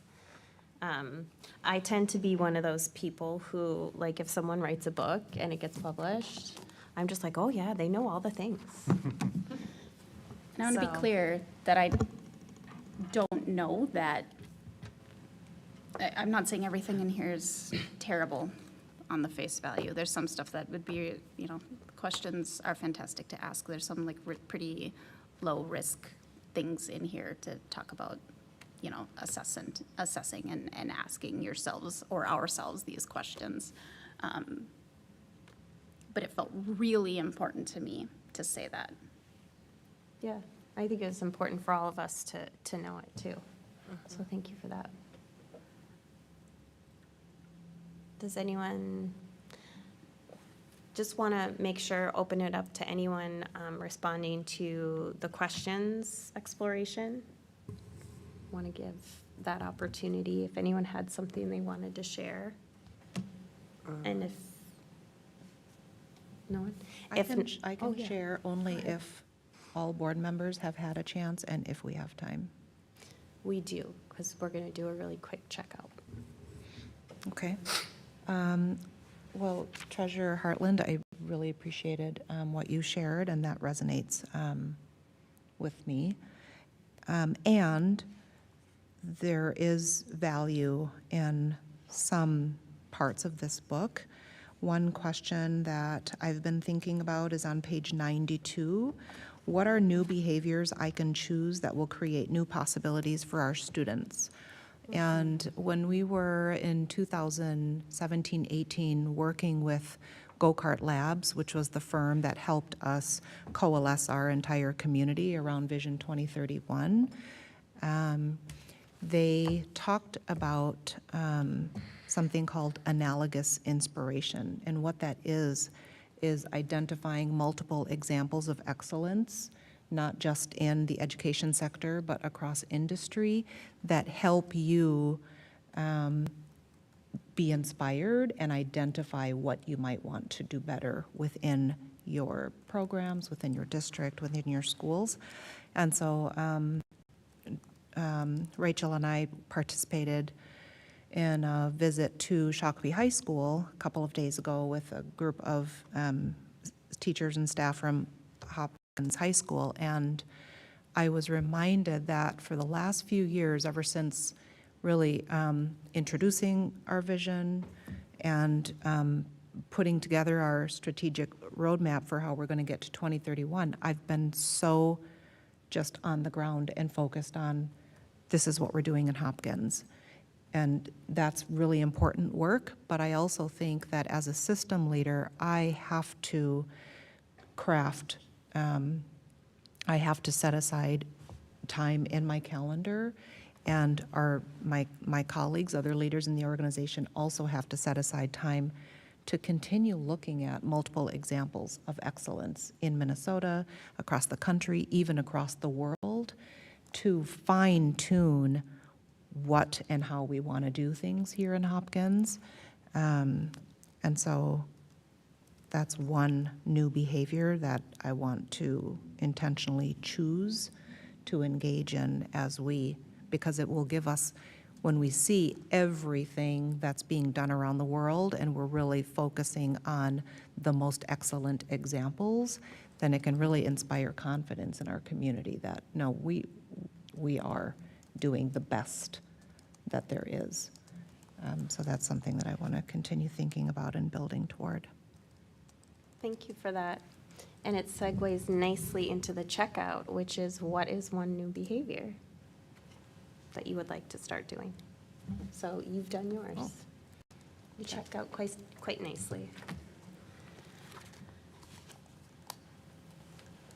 I would say the one, I'll give two parts. One that stood out to me was to listen for and address the underlying value of the issue being presented by the community. I would say I have infrequent conversations with community members just trying to understand, because for me, I think because I more look at when somebody's talking to me, what is the logic behind what they're saying? I want to understand what is the problem that they're looking to have solved. And can the problem be solved from a governance perspective? Or, as I know my lane, I'm not the CEO of this district, so I'm just more so listening to what people are saying. And so basically ensuring that the community knows that they still have, a voice, that they, have an ear, that they could, definitely express their satisfaction or dissatisfaction to. And so being able to listen to what the community says and then be able to present them with, different information if it needs myth busting, or, yes, let's look in further into your particular concern, so then that community member feels like their voice is heard, because I think at the end of the day, that's what people are wanting, is their voice to be heard. I know that was probably long, so pass it over. Perfect. Yeah, I think my checkout item is a reminder, kind of something like the Socratic idea of like the unexamined life is not worth living, right? And so basically, you need to question some of the things and some of the assumptions that you have in going into things and some of your actions, right? Sometimes you make assumptions and, you always need to examine those and improve. So I think that's what I'm taking from these chapters. I mean, as I was reading chapters 4 to 6 and kind of thinking about it, I was thinking, you know, if I could sum up what I'm taking from this is the importance of humility and understanding that, you know, and he talks about it in here, that board members can sometimes succumb to our fears and resist change. And change is hard, right? And so, I think my challenge to this board would be, to have some humility and understand that, our behaviors have to change too in order to improve things. So, thank you. I would say that for me, it would be about looking at ourselves. So self-accountability is one, for sure, that we need to make sure that we are checking our triggers, our egos, our pride, to ensure that we're not slowing down the student outcomes based on our own behaviors. Again, like the time management example. And then I will also say to Dr. Mary Perry Reed's point is also, and Treasurer Hartland, is about perspective. And I am always looking at different perspectives, especially globally, to see how their districts are thriving over in other countries. And so we always allude to like Minnesota and compare Minnesota districts, but I would love to see how, especially in my national fellowship, how other districts are designing their agendas and how they are responding to student outcomes. But I also want to continue to look at that on a global scale as well. So thank you for that reminder. Treasurer Hartland. I think that this has inspired more investigation, and to that end, I will continue to do reading from other sources that are either specifically for school boards or by some example districts. I guess I was thinking across the nation, but you're right, why stop there? But about what success looked like there and how we get there. Great. Thank you. I was just reminded that it's easy for me to lose this centering student voice value and centering it in our board work, that I tend to lose sight of that. And this helped me to remind myself that that's a behavior change that I want to keep defaulting to. Yeah, I would like to make that my default. So thank you, everyone, for joining in this. We'll just take a few minutes break so that we're back here at 7:05 for the meeting to start.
all.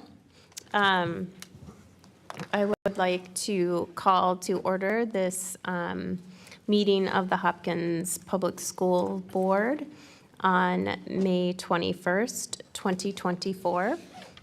And I will again apologize for my voice, and I will probably be coughing throughout the meeting.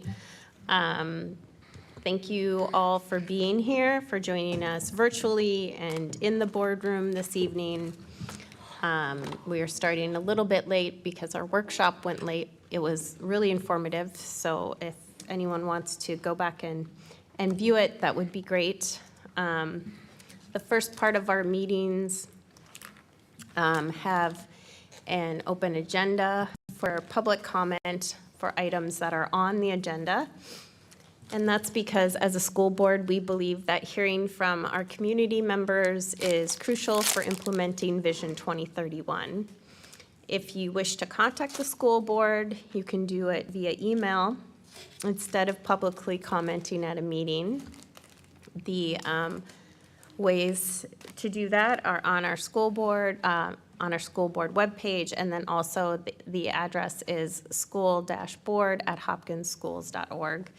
And public comment can be made two ways. You can leave a voicemail to be played at the meeting, or you can show up here in person and fill out a comment card. And do we have any voicemails or comment card for this section? Thank you. And none for the one at the end? Because we also host a public comment section at the end of our meetings for items not on the agenda. And we do not have any public comments this evening, so that moves us straight to the best part of our meetings every week, when we get to hear from our student board representatives. And first, I am going to turn it over to Treasurer Hartland, who is our lead on the student board rep program. Yeah, thank you, Chair Andreessen. Before we get to your guys' reports, I really wanted to take a moment to thank all of our student board representatives, but especially our two senior reps that are here, Grace Riley and Elif Ozturk, on tonight, which is your final board meeting. And we are so excited for you as you are set to graduate and head off into whatever comes next for both of you, but we did not want to send you off without telling you that your work here has been very important, and you are participating in a tradition that is still rare. Most school boards in Minnesota do not have student board reps, and it dates back in Hopkins to before you were both born. And we are really appreciative of the time and the energy you take to talk with your peers and your teachers and your principal, and to screen your school's communications and put together these reports for us. There is no substitute for your kind of boots on the ground experience. And at times, your thoughts and your input have lived on in the heads of board members and admin, and have colored our discussion that we've gone on to have, and have had lasting impact on the buildings and the people that you are around every day. You should feel proud of your work. We do, and we wish you all the best. Natalia helped me get certificates and special treats for the two of you. There's special treats for everyone here, for all those student board reps, but I want to hand these to you now. I can't wait. Should we do a photo? Maybe just a quick photo in front? Sure. What, with certificates? Is that what you're thinking? Yes. Come on, let's go do a photo.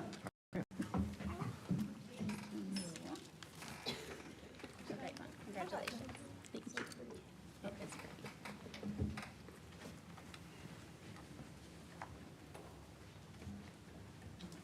Congratulations. Thank you.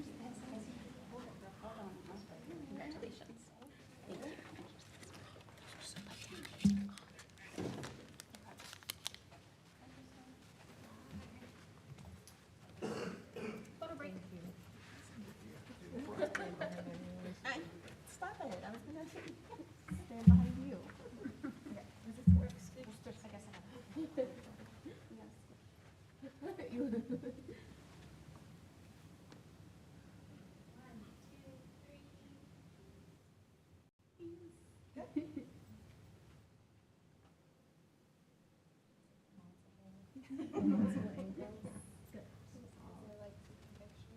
is my name. She's got the good ones. All right. Thank you. I'll also send it out. Rhoda. Oh, thanks.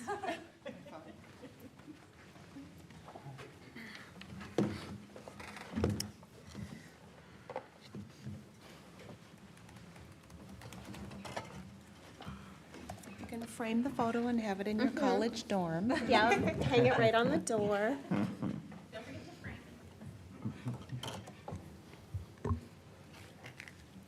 So I just wanted to quick follow that up by saying, very often when I am at conferences or if I am talking with legislators or with other school board members from across the state or just even our neighboring districts, I feel so incredibly proud to talk about you all and the work that you do.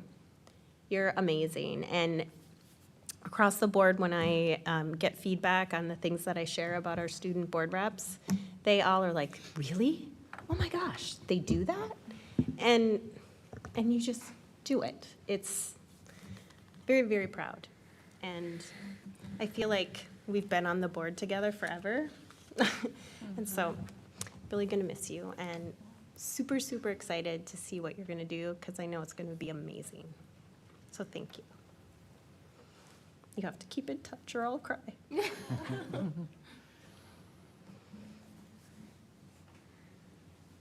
Now it's Who's your going turn. first? I can go first. My name is Praise. I'm a student board rep and I'm also a junior. So to start off my report, the National Honor Society, as we mentioned last meeting, inducted their members, and yesterday they held officer voting. So each student got to come up to the front of the, is it a conference room? No. What is it called? It kind of looks like a college classroom, so it kind of felt like really official. But they went to the front of the room and they could run for president, secretary, public relations, officer of service. And so each student had a little stump speech that they read, and then at the end, voting took place. Additionally, HOSA, Health Occupation Students of America, is having 2 guest speakers from North Memorial Hospital in our school tomorrow to talk a little bit about their careers. And additionally, another thing that HOSA did recently was this past Monday, a couple of our members attended the Teen Leadership Annual Conference at Health Partners Corporate Office, where we got to learn about the achievement culture that's within teens recently and how we can combat that with healthy alternatives. And so, additionally, the Avid freshman boys toured the Augsburg campus last week. The lacrosse girls had their senior night recently, and for track and field, we had a couple of things going on. We have the track and field girls who competed in the True Team State Championships last week, Friday, and they placed 8th, and as a wildcard team, which is honestly a huge accomplishment. The track and field girls JV championships and boys 9 and 10 championships meet saw numerous personal records also last week. And then the track and field teams are set to compete in the Lake Conference Championships taking place at STMA this Thursday. The Envirothon is also happening currently. We had a regional competition that happened on April 25th in Bloomington. We sent 4 teams that placed in 2nd, 3rd, 4th, and 7th. And out of those teams, the top 3 teams qualified for state, and 2 of our Hopkins teams ended up qualifying for state, placing 2nd and 3rd. And so the state competition was held on May 20th, yesterday. One of the team that placed 2nd at regionals placed 7th at state, and the 7th place team that had placed 2nd at regionals ended up scoring the highest score of all the teams within the aquatic exams. This is the 30th year of Minnesota holding state for Envirothon. Envirothon is an international competition held in every state on environmental science. The 2nd place team included Lauren Hoffman, Tara Pashke, Cora Paulin, Karina Robles and then Lila Turner. And then the 7th place team that had placed 3rd at regionals included Farah Abdi, Cass Chillman, Ian Honer, Bruce Lowenstone, and Brijna Salman. And then lastly, there are some credit recovery options happening after school that have been happening recently. Those who do not have credit in areas like social studies and English have the opportunity to attend those sessions after school.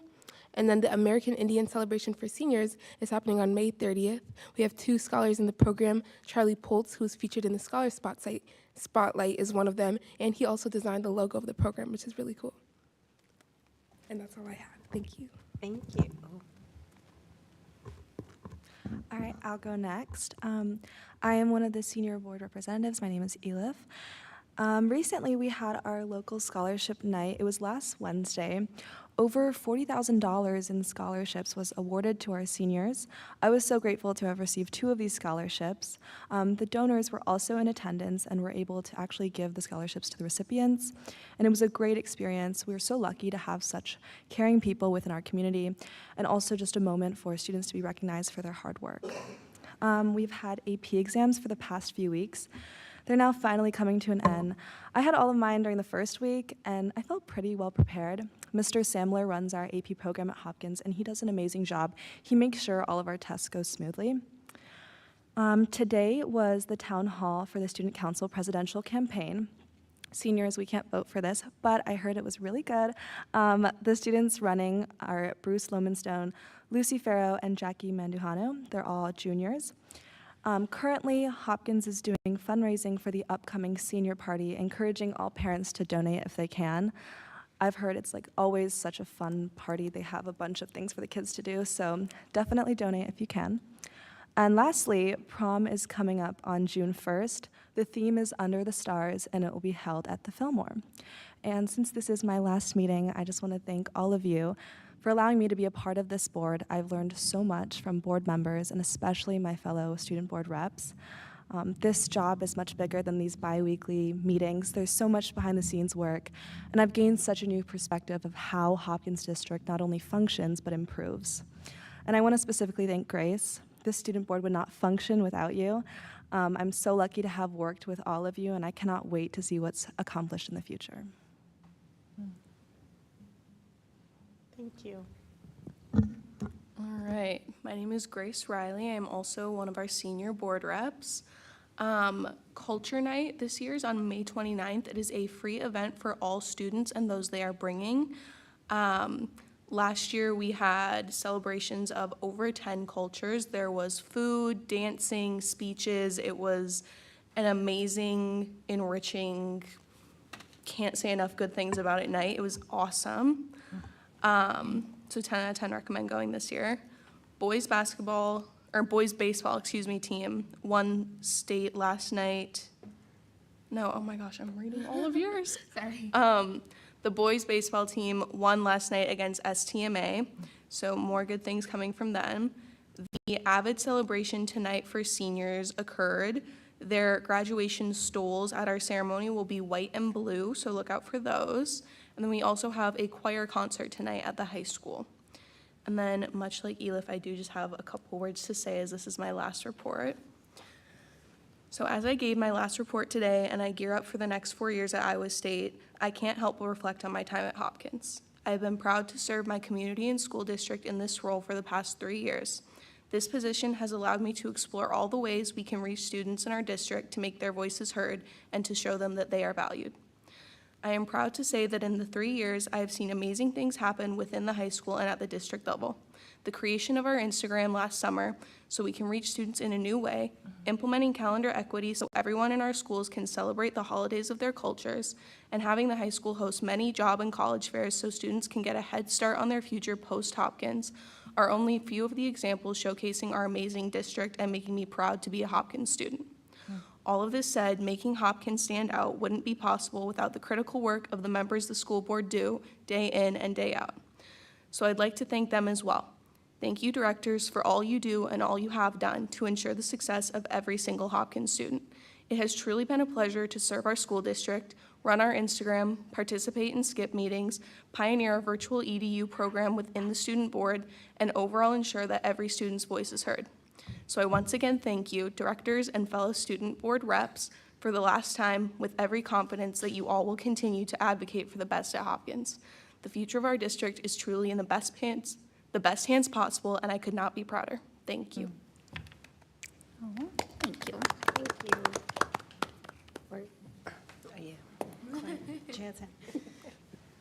Thank you so much. Those were beautiful words and wonderful sentiments. And sorry, I'm losing my voice. Does anybody else have any comments or questions for our board reps this evening? I would just like to say it has been a pleasure, like, just listening and connecting with all of you, just during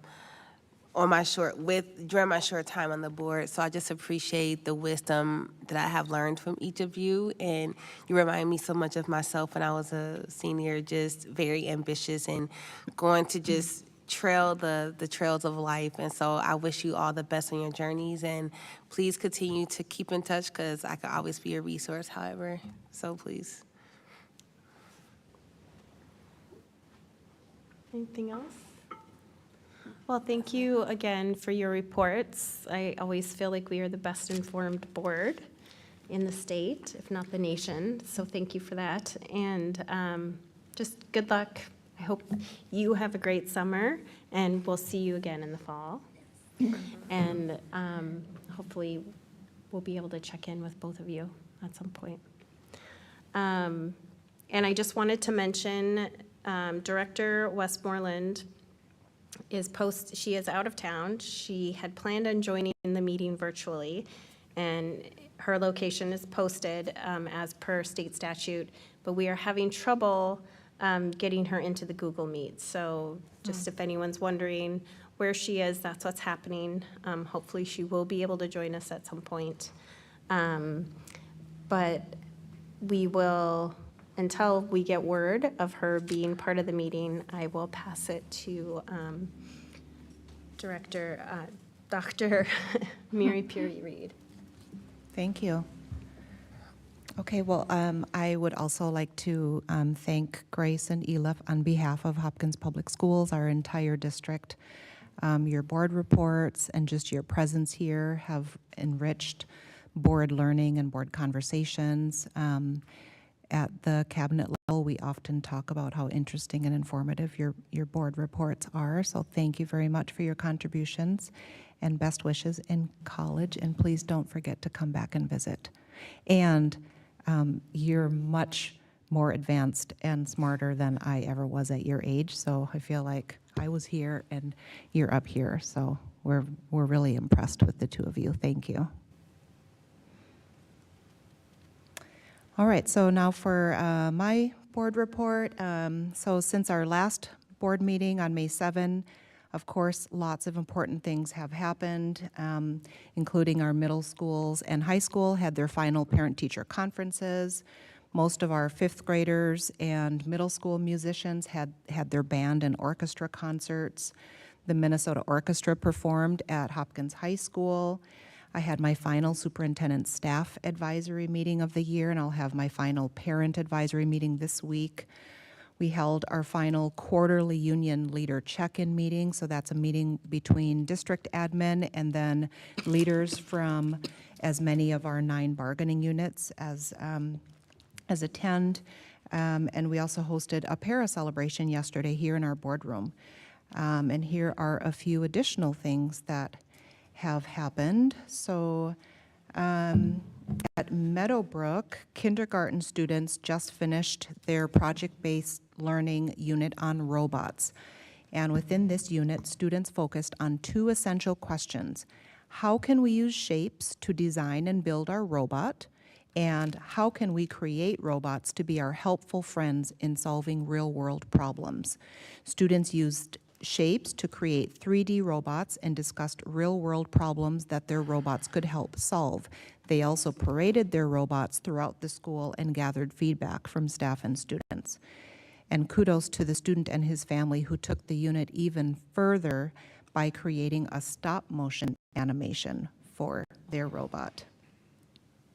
Also at Meadowbrook, second graders wrapped up a unit on birds. And within this unit, students chose a type of bird to research, learned how to differentiate between fact and fiction in order to write their own nonfiction bird books.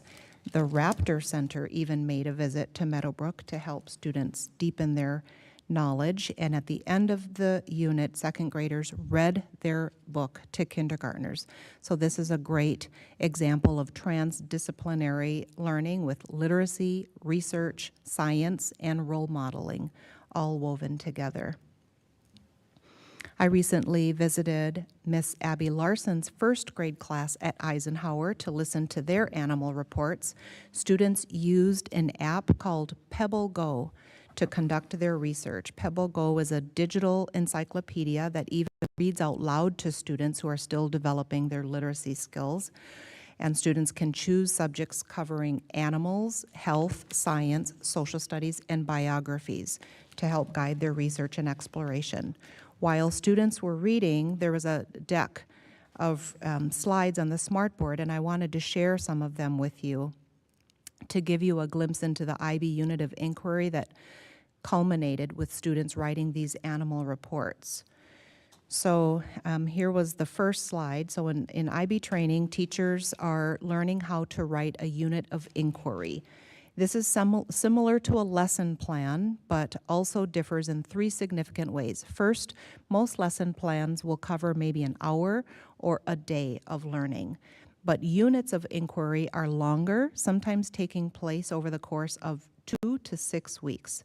Second, each primary year's program unit of inquiry is aligned to one of 6 themes, and you see those themes at the top of the slide there. So we have kindergarten through 5th graders who are learning in the context of these complex themes. And third, the unit of, can you go back to that other slide, please? Thank you. Third, each unit of inquiry is exactly that. It's a unit designed to cultivate curiosity and orient students to learn with an inquiry lens. And this is different from simply telling students what to know or helping students memorize for a test. Inquiry learning centers around a key concept or big ideas as opposed to a narrow topic. So in this particular unit, the key concept was all students or all living things are interconnected and change. And so that's the context within which these first graders were researching animals. The IB learner profile describes a set of 10 attributes and traits that go beyond academic success. Ms. Larson, for this particular unit, identified 3 traits to focus on: communicators, knowledgeable, and reflective. And the other 7 are inquirers, thinkers, principled, open-minded, caring, risk-takers, and balanced. And then I just wanted to show you the 4 remaining slides from Ms. Larson's slide deck, mostly because the kids are adorable and you can see how focused they are on their learning about how all living things are interconnected and change.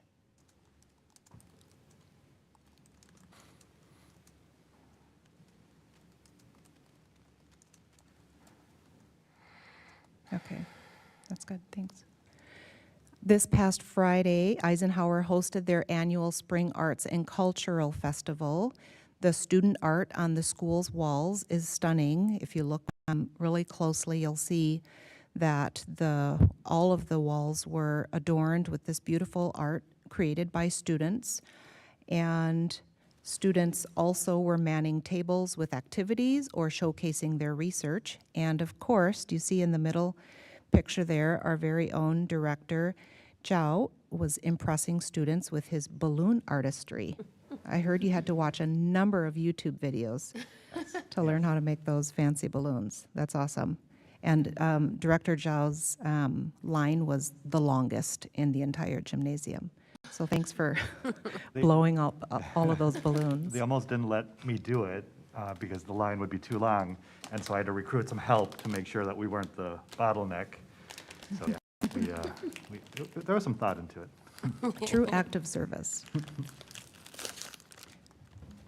Students from Virtual EDU took a trip to Feed My Starving Children, Natalia.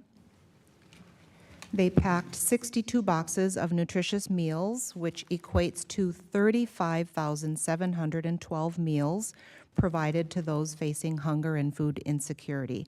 Students learned that the 62 boxes they packed will feed 97 kids for an entire year. And students shared that it was uplifting to see everyone, including their bus driver, coming together with determination to make a difference. Thank you to Virtual EDU for organizing that experience for our students. If you've heard about middle school students signing up for something called WIN, this stands for What I Need. This is a time during the day when students can sign up for some of the most interesting mini classes you'll ever hear about. Mr. Reichel has been trying to offer real-life, skill-based WIN sessions to keep students engaged as the school year winds down. For example, he did a session on how to do your taxes, which that'd be interesting to know how many middle school students went to that one, but some curious, maybe future financial advisors, as well as how to make simple food look and taste fancy. Then he thought, why not teach kids how to tune up lawnmowers? He emailed teachers to bring in their lawnmowers if they wanted them tuned for free and ended up with 10. This particular session filled up fast with 26 students. Mr. Reichel taught them how to check the spark plug and remove the spark plug cap for safety while servicing the mower, cleaning the air filter, checking and changing the oil, and sharpening the blade. He shared that students were so into it and had a ton of fun. Good job, Jeremy Reichel from North Middle School. Moving to the high school, the senior wall is quickly filling up as each senior commits to a post-secondary experience. Their photo goes on this wall. It is truly inspiring. If you stand in front of this wall and just look at who these students are, see their faces and their names and where they're headed, next year you will get goosebumps. And there's a really interesting mix. So of course, some are headed to four-year institutions, but it's important to acknowledge that a four-year college isn't everyone's path. We have students committed to two-year community colleges and trade schools, military assignments, career-aligned gap year experiences. I even saw one senior headed to play professional soccer abroad next year. So next time you're at the high school, check out the senior wall and be really inspired. And thanks to Dr. Cool and Principal Ballard and the counseling staff and whoever else is helping to organize that wall, because I know it takes a lot of time and effort. And as Elif mentioned earlier, the high school hosted our annual scholarship ceremony. It was a really nice event. We were thinking that we could start inviting all board members to this event. It's just really nice to see our students be called up for scholarships that they have earned, and it's also fantastic to see our donors and foundation partners who are able to come in person and gift those scholarships in person. Finally, this past Sunday, my notes say nearly 500 people, but I saw Emily's email today, and I think almost 700 people attended. I think it was about 675 people attended the HEF-sponsored Royal Family Day. So this was on Sunday. It was co-hosted by Community Education. Director Hartland and Zhao were in attendance, as were many staff and parent volunteers. Our Director of Special Services served hot dogs, thank you, Fonda, and many parents volunteered. So we want to thank the Hopkins Fire Department, we want to thank Hopkins Education Foundation, Hopkins Ultimate Frisbee, and Hopkins Football, and so many others for showing up and helping our families have lots of fun. And finally, on the right-hand side of that screen, you'll see our Director of Early Childhood Programming, Sarah Chauvin, sitting on top of a big tractor truck. Harley Hopkins hosted a Family Connections event recently, and we're grateful to all of the staff and families who showed up to that event as well. And finally, I just want to end by recognizing Deb Andreen. Deb Andreen and Andrea Fau worked together to serve our Native American students, and Deb has been named the Indian Education Liaison of the Year for 23-24 school year by the Minnesota Indian Education Association. She is really fantastic. Her and Annie come up with tons of very, very learning-rich, engaging experiences for our students pre-K through 12. So we're very grateful to Deb Andreen and her colleague Andrea Fau. Thank you very much. Thank you for that report. Any comments or questions? Chair Andreessen? I have a comment, and that is that my son took that lawnmower class, and then the reason I know that is because one day later I tipped our lawnmower up to look underneath it, and he said, "What are you doing without taking the spark plug boot out? Cut your fingers off." So it sticks with them. That's good. That's great. And I would like to let everybody know that Director Westmoreland has finally joined the meeting. All the electronic and technical glitches have been smoothed out, I would assume. Welcome, Director Westmoreland. It's nice to have you joining us. Thank you very much. My apologies. Glad to be here.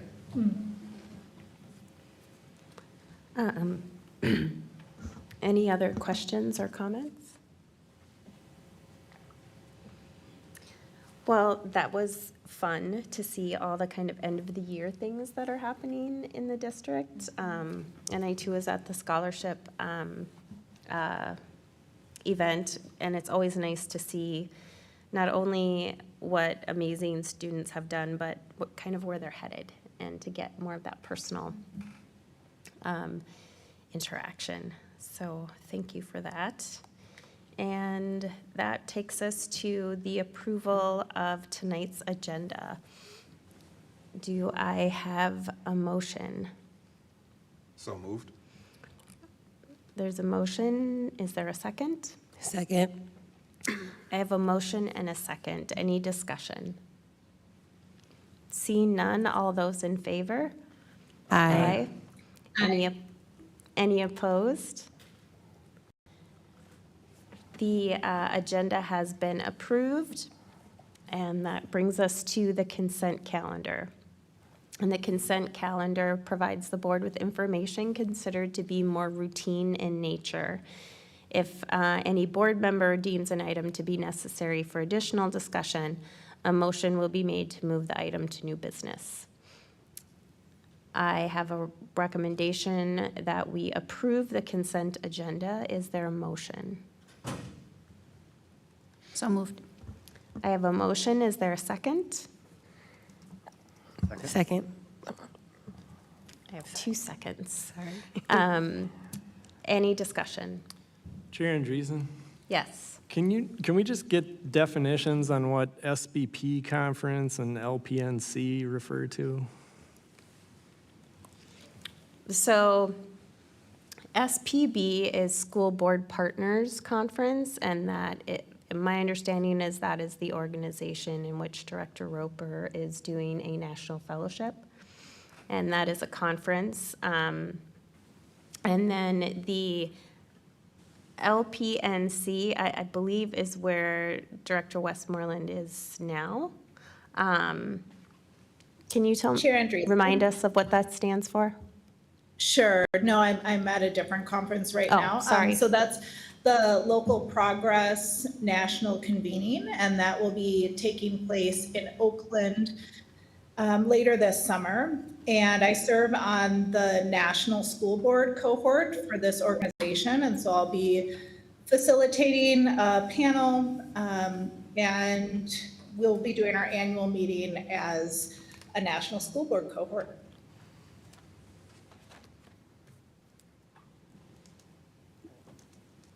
Great, good. Any other discussion? Seeing none, all those in favor? Aye. Aye. Any opposed? The consent calendar has been passed, and that takes us to the treasurer's report. Treasurer Hartland. Wonderful, thank you. The normal legislative session did indeed end on May 20th, and our lawmakers did get an education finance bill. Again, even though it's not a funding year, they got that over the line, the finish line, and the governor signed it. And Governor Walz also indicated he will not call a special session. So therefore, Minnesota school districts have approximately $40 million in grants available for highly specific purposes. So to reiterate, it's not an increase in our general per pupil formula. And there is no guarantee that our district will see any additional funds from that finance bill. So here in Hopkins, with the support of some Minnesota-based external groups like the Association for Metropolitan School Districts and others like it, we're now tasked with seeing where we may be able to apply for and use some of those grant dollars. One additional thing to consider is that the education policy bill also passed, and some of those policy changes may have budgetary impacts, so they all need to be analyzed for that impact. And the sheer number of policy changes and mandates that Minnesota school districts have seen come through in the last 2 years have been a challenge, and it is a huge amount of work for our district and all districts to stay on top of and to fully understand. Both of those bills are worth looking at if anyone is curious about more details. And before I get into this month's expenditures, I want to add more context to an item I mentioned in my treasurer's report from the May 7th meeting, where I said that the district paid approximately $1,300 for the background checks of some CNA students. And what I should have said is that while the district did indeed cut a check for that amount and for that purpose, that check came from a very specific district account for student activities, which the CNA students themselves paid into. So the district cut that check and it appeared correctly on our check register, but the district did not cover that cost. And so I apologize for any confusion. I helped sow from that lack of context. The business services team is working with me to ensure that that's more clear on future reports, the exact fund from which those various checks came, and that will be considerably easier once we're fully onboarded on Oracle. This billing period was a shorter one, again, stretching from May 3rd through May 15th. And during that time, we spent $138,376 on regular and activities-based transportation. We paid $18,869.61 to Xcel Energy for electrical service at various sites. And we paid $13,329.66 for support at various non-public schools that are within the Hopkins district boundaries. One example of that was a check written to Penguin Random House for books and learning materials. Just over $28,600 went to pay contractors and substitutes in speech, nursing, and PT/OT specialties. And somewhat notable is that we paid no money during this period, or cut no checks to teachers on call for substitutes. And with that said, I move that we approve total disbursements in the amount of $375,968.91 for the period of May 3rd to May 15th, 2024. I have a motion. Is there a second? Second. I have a motion and a second. Any discussion? Director Hartland or Chair Andreessen? Yes. I do have a quick question. I'm just looking at the PDF, and it looks like there's like a black box on like page, what?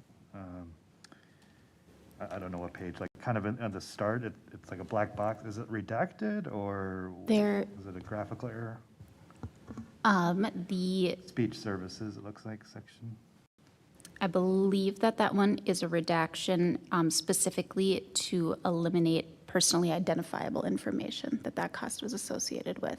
I'm happy to take correction on that, but I believe that that is the source of that. No, it just caught the eye. I was just curious. Yep. So, all right, thank you. Any further discussion? Seeing none, all those in favor? Aye. Any opposed?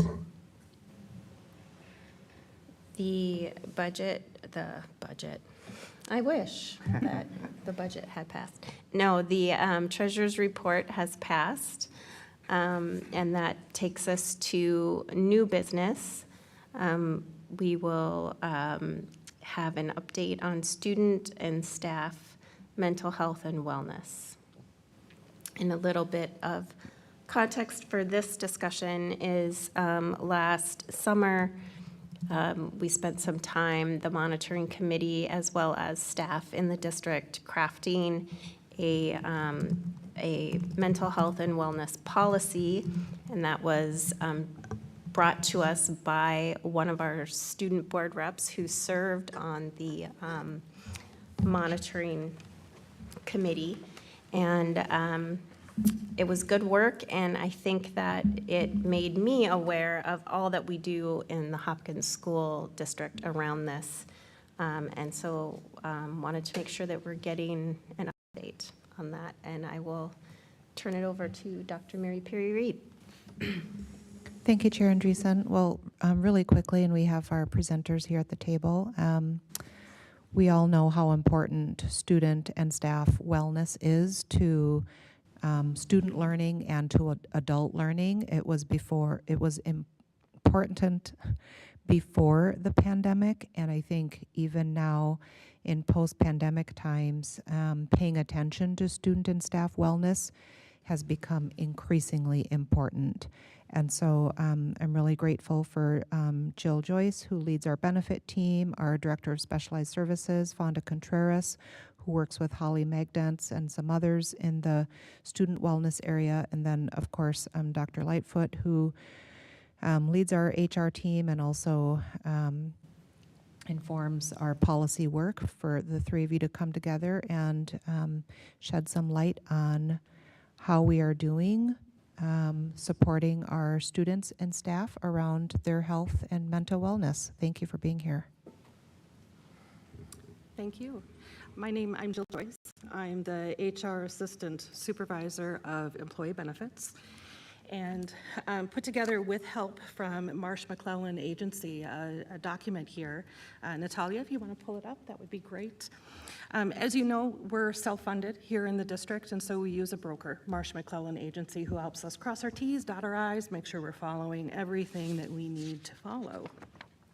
So we've had a lot of discussions about staff wellness and what we can do to help and provide services to our staff. So the demographics, we have 959 enrolled employees in our health plan. We have 4 different health plans. With that has 1,522 enrollees, so spouses and children are included in that. Average age is 40. Average employee age is 47 years, so we're not young, unfortunately. Next slide, please.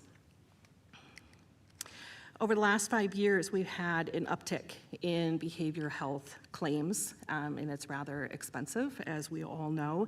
It's risen nearly 30% from 2019 to 2024.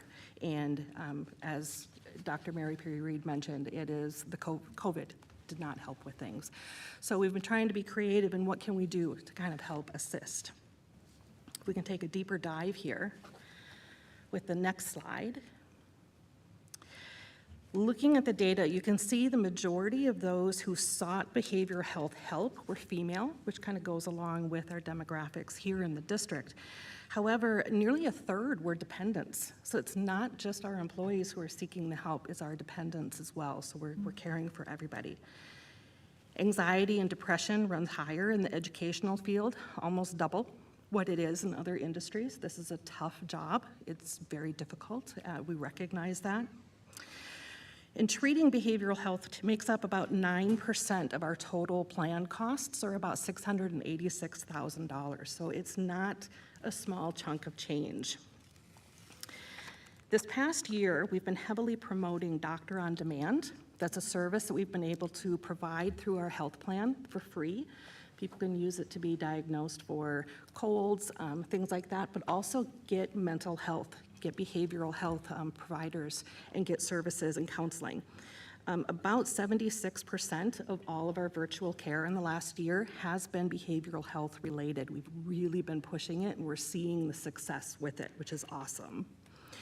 In turn, our emergency room visits are decreasing. You can see we had 3 members who did utilize the emergency room for behavioral health instances. They had a total of 6 visits. 5 members were admitted, and 284 people utilized our outpatient services, which is good. The word's getting out. The next slide, using this data, what can we do? How can we help our staff? We have 2 priority areas: enhance the mental well-being and strategic district-wide approach to the employee well-being. It's recommended that we increase our benefits. What can we bring to our staff through our benefits? We want to provide staff training when we can and when it's available, and use financial resources to assist people financially with getting help. Our wellness champs, we have a robust wellness program. They've been tasked with more district-wide goals and resources. And spring of 2023, we asked our staff to fill out a survey of what their needs were, and stress and anxiety were big mentions. They were top things. So what have we done? Mental health training. All of our cabinet members went through an intense 1-day mental health training program that helped expand their knowledge on trauma, addiction, self-care, and they've been able to utilize that knowledge in their day-to-day jobs. Our wellness committee, as I said, we have a robust wellness committee. We have 2 champs. We call them our wellness champs at each site. They meet monthly. They've been promoting campaigns and challenges that are in tune to the district's overall needs. Our current challenge right now is Mindful Mondays. How can we kind of bring things closer and be more self-aware? The insurance committee has successfully pushed virtual counseling sessions through Doctor on Demand. Like I mentioned, we've been heavily promoting that. And they voted to cover all in-network outpatient behavioral health care to our employees and dependents who are on our health plan beginning July 1st. So if you need to see a counselor, you want to see a counselor, the cost is prohibitive, but not anymore. Beginning July 1st, if they're in network, it's free, which financially is huge. As a result of all of these visits and whatnot and things that we've been doing, we've seen our claims drop 8%, from $1,600 per person to $1,477 per person. The district's risk of those engaging in behavioral health services has dropped 14%, meaning more people are seeking assistance sooner. They're staying away from the emergency room, they're staying away from urgent care, again, which drives up costs. We're getting them in and getting them help sooner and more available. Thank you. Nick, do you have anything to add? Dr. Lightfoot? Sure. Just a shout out to Jill and her work with the Wellness Committee and with employee benefits in doing the promotional element, because it really does take that communication and knowledge base and really learning from what our employee population says they need and then actually taking it and turning it into action. So truly grateful for that. I'm truly grateful for the partnership that we have with Marsh McLennan and the data that we're able to get through what they have as a path report. It's really kind of a proactive data level driven decision-making element that our insurance committee uses when building and structuring the plans. What has been critical this time is the focus on and really the attention to behavioral health. There was a quote that was part of the report that I thought was quite interesting from McKinsey, a business consulting organization, that really said from their research, it's clear that employees say that the level of support that organizations offer for mental health and well-being is a top factor in their decision to leave or stay.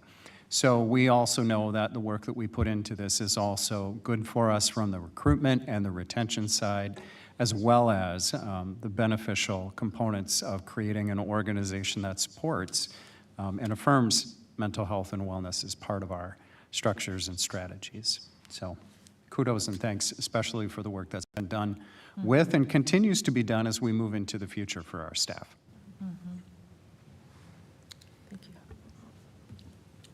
Great. Good evening, everyone. In addition to the staff wellness, I will be talking about some of the student mental health and wellness items that we have available to students in our district. And so students are experiencing increasing mental challenges, not just Hopkins, but state and nationwide.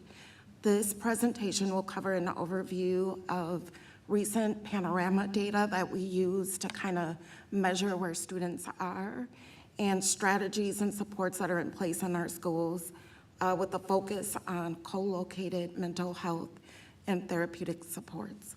I think the good thing about Hopkins is that we have prioritized wellness long before the pandemic and obviously trying to put more supports in place since then. It's interesting in my department because the first initiatives in Hopkins were grant funded. So we had some HEF grants in place. And then with the ESSER dollars, we were able to expand. And so now we're trying to prioritize in our system where those dollars come from. Because it's not a special ed item, but it's for all of our students.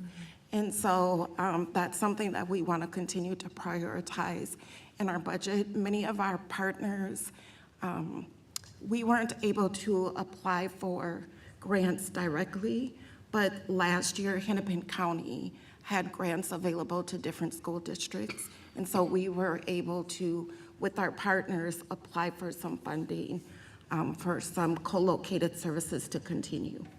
So with that, we'll start with the panorama data, which helps to measure with our CASEL rubrics kind of where students are. So 3rd through 12th grade are able to take these surveys on their own. And I think this year we've done them 2 to 3 times a year, depending on the site. And then for our younger scholars, they also take the surveys, but it's read to them. So they get a little help from their teachers or counselors or social workers so that they're able to complete the survey.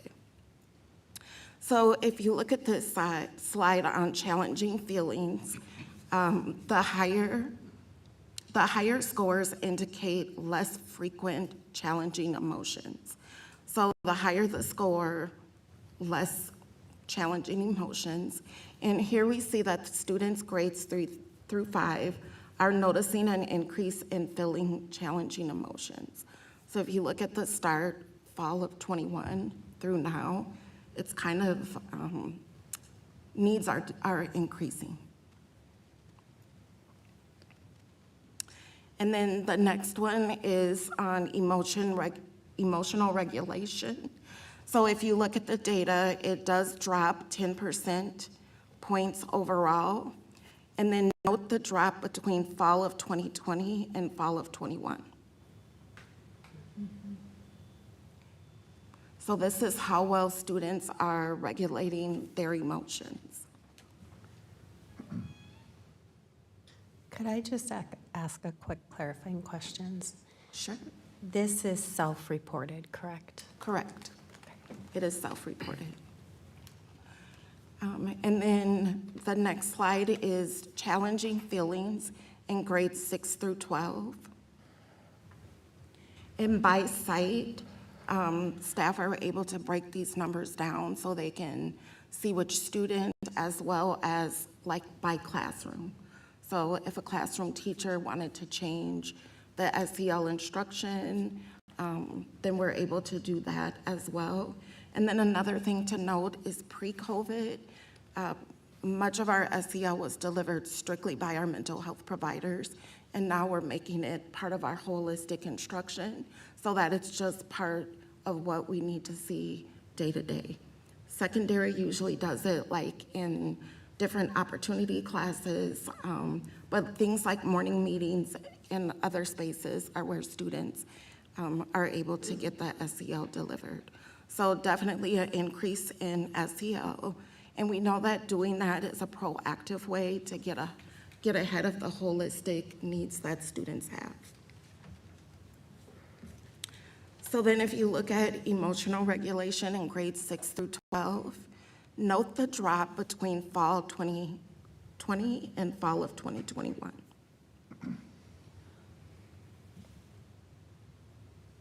And I do think that overall, not only for our staff, but also students, it's becoming more normal to talk about emotional wellness. So some of our co-located services are for St. David's. We have them in all of our elementary schools. With Move Forward, they're in all of our secondary schools. And then Relate Counseling is also at our secondary schools and Harley Hopkins. And some of our providers have talked about over the years that it's hard for them to fill positions sometimes too, just with the need for more service providers. So they are facing kind of some staffing situations as well. Universal implementation of Tier 1 for social emotional learning is in place, K through 12. We have wellness centers and calming spaces. Some classrooms have calming corners. And then restorative culture and practices is also a part of this work. Not separate, but together, so that we're really being intentional of how we're supporting students and staff. We do have a Strong Connections 3-year grant through MDE, which lasts a few years. There are specific items that it's geared towards, and so we're working on that. One of the things that will come of that grant is chemical health at our secondary schools. So we'll be restoring that feature so students can get the support with chemical health. And then the next slide has kind of the number of referrals, active students, the number of students that have been discharged, the number of students that are on the wait list.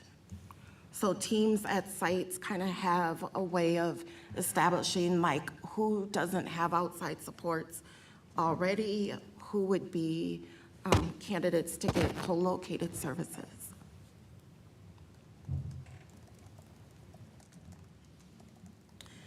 So then, next slide. So here's the allocations for the therapist right now at North and West. There's a 1.0 between the middle schools, at each middle school. The high school has a 0.5. There's been 72 referrals to mental health therapy. 59 clients are currently active. 47 are doing individual therapy with the co-located services, and 12 are in groups. And so all of these services are free. They do bill insurance companies, but there is no charge to the parents. And then other services could include consulting with staff on how to best support students. So if a teacher was struggling with some behaviors in a classroom, they could consult one of the therapists on how to best support their classroom based on the panorama data or just other data that they have. Therapy services are available over the summer. Services are offered in Somali, Spanish, and English. And in 2023, 69% of our therapy participants identified with BIPOC communities. Students can work with one of our housing case managers in addition to therapy if needed.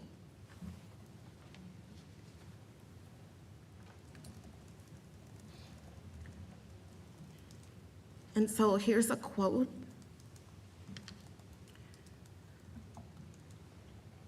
School-based client is using the skills learned in therapy to stay calm, resolve conflicts, and advocate for her needs in school. Client has shown strong efficacy in using regulation skills, conflict resolution skills, and computation skills at school. She has completed goals and graduated therapy. Mom reported she is proud of client's growth and maturity. So in alignment with our Vision 2031 of producing students that have the holistic view. We're now combining academics with wellness. And it hasn't been a traditional part of education, but we know it's what our students need. I think I read a Forbes article not too long ago. They are looking for the top 10 hiring businesses are looking for students that are well-rounded, that can relate and show empathy. So these are goals and strategies we are teaching our students now. Any questions? Chair Andreessen? Yes. Thank you all for coming to report to us. And I can't help think about the impacts of students' health, mental health, and any associated behaviors, and how those might impact the mental health and the stress load of our teachers. And I'm curious if they have either input into or a way to give feedback on how SEL and restorative justice is implemented or working for them, and to be able to say, hey, I could still use help in this manner, and have a way to get that help. And are you asking, is that the question, are the students asking or staff asking? I'm asking if the staff has ways to give input on how it's working for them, and to request extra support if they're having a particularly trying set of circumstances. Absolutely. I think it's both in. I think if we're seeing students with needs, it can influence the health of staff. And then also in reverse, if staff are anxious or having problems, it can influence students just the same. It's cyclical. Yeah. And so we are trying to create ways for staff to have these conversations so that support can be given in their buildings and outside of school too. Do you have an example of how, if a staff member was like, I'm just, we've talked about this a lot and I'm really struggling with, let's say there's a set of behaviors that keeps happening, what else might happen beyond the teacher level then? I think teaming, most buildings have meetings to talk about student situations. We have student support teams that meet at schools to talk about like what's coming up in the classroom, how support can be given, and it's usually interdisciplinary teams so that multiple eyes can help support the different things that are happening. Usually these meetings include like attendance, what's going on academically, what's going on social, emotionally, so that it can be a well-rounded approach to support the student. Thank you. Chair Andreessen? Yes. Well, I think this is a good opportunity, and we didn't give the student board reps a heads up, but I'm very interested to hear your thoughts on mental health, and you heard the presentation, and give us your thoughts on this if you'd like to. Oh, sure. Well, I think this is really important work. I will say I'm very familiar with the surveys that are sent out to students, and I think there have been. Do you guys remember during lunch when they incentivized students to take it by giving us Rice Krispie bars and candy? That was good. People actually did it after that. But I think people are hesitant on being truly honest because it is something that a lot of people feel shame about talking, even if it is anonymous or even if no one else is going to see this. And I think it is very extreme, like the issue of mental health. It is extreme at Hopkins High School from the people that I've talked to, and just most people at the high school. I don't know. I think it's hard to address this issue because it's so stigmatized. But I really appreciate this work. And I think if we continue to do these surveys and if we continue, like showing this kind of information in classes is more important because you know that these surveys actually have meaning. When it's just sent out, no one really cares because they don't know what's the purpose or where is this going towards. So I think if we emphasize that in classes, it could have more productive results. Yeah, what do you guys think? Yeah, excuse me, sorry. I agree with everything you just said, Elif. I actually even took the panorama today, this morning, in my Avid classroom during the opportunity hours that we have now this school year. It's kind of changed a little bit from previous years, but we have a Rails Connect now, and so that's 2 days a week where we're given, I think, a little bit under an hour to do any schoolwork, also do the SCL lessons. And I agree that if students understood the true why behind why we have the panorama surveys, I think a lot of people would maybe groan less when they have to take the survey. Yeah, I mean, I also just want to take a sec to say that there is definitely the work that you guys are doing is not going unnoticed. I think I'll start outside of school hours. I am a patient at Relate Therapy at I believe their Minnetonka office. And I mean, the people behind that company, the therapists there, are amazing. The way that they work with young people is so cooperative, almost in a sense, that you really do see day to day the benefits of going to therapy, which I think is something that sometimes with other, I'm going to keep calling them companies because I don't know what else you would call them, but with other therapy offices or therapy locations, I think especially for young people, it can kind of be hard to kind of like Elif said, open up and actually talk about what's going wrong instead of just kind of brushing it off in a sense. So I also just really wanted to highlight that, especially with Relate Therapy, whoever made the choice to go through them, it was an excellent decision. It's important to hear student voice. And I also think, so pre-COVID, I don't know if you all remember this, I'm guessing you were in middle school, but I think the way that really launched the wellness initiatives at that time was Change to Chill, and that was led by most of the students to get the word out, to destigmatize. So maybe we need to do another campaign like that. I think that's a good idea. Actually, can I add something? There's a club recently that just started, I think in the middle of the school year after first semester, that focuses on mental health and awareness. And I know a lot of the members, I think they would be really happy to maybe take something on related to the Panorama Survey and all the initiatives that are going on right now regarding mental health. That's good. That's great information to share. Thank you. Chair Andreessen? Yes. I was looking for where that voice was I coming know, from. it's Right in front of me. really disturbing how huge my head is. Thank you for the presentation. It's so exciting to see how this priority area for our district has really blossomed. Certainly over the past 6 years that we've been having these discussions at the board table, we've moved, especially on the student side of things, from a mental health and wellness model that was very responsive to one that is anticipatory and, as you said, Director Contreras, it's embedded throughout our curriculum. We just heard about clubs and campaigns and surveys and awareness building activities. And so we're in a space now where these things are becoming much more integrated, which is what we wanted. So my curiosity is around the staff side of things. And this question is similar to Director Hartland's.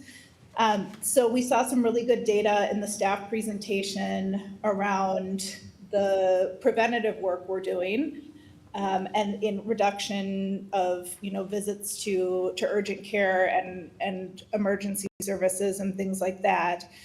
I'm curious if we have more qualitative data from the staff side of things about what is working, what is supporting staff mental health, both through this coordinated wellness campaign, but also systemically. What are some of the changes that we've made throughout our systems and culturally throughout our district, and what are some of the changes we still have to make to really support staff mental health? That was a good question. I would love for you to. Oh, I would be happy to. Great question. Thank you for that. Part of, I think, what Jill mentioned in her presentation is that we really started to gather as much information as we could from that initial staff survey. And we did that staff survey as part of kind of our initial approach to saying what matters, what are we starting to learn, what do we need to focus on. And so now as we think about next spring with a 2-year kind of horizon for that, it really is time for us to go back and do that survey again so that we can take a look at, okay, here are some of the initial pieces that we've started, as we've mentioned. We have some good initial kind of the hard and fast data of where we are with some of the percentages.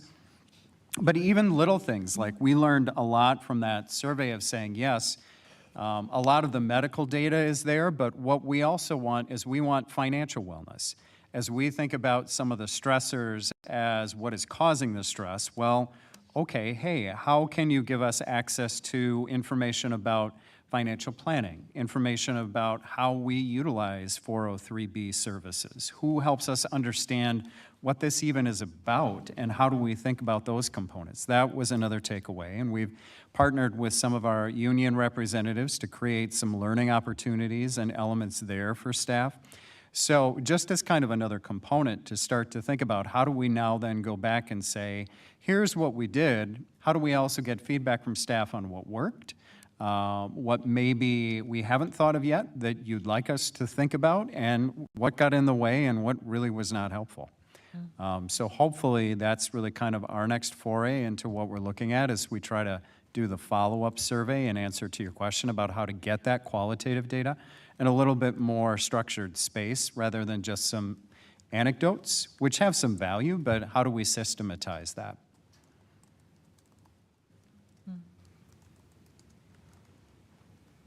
Thank you.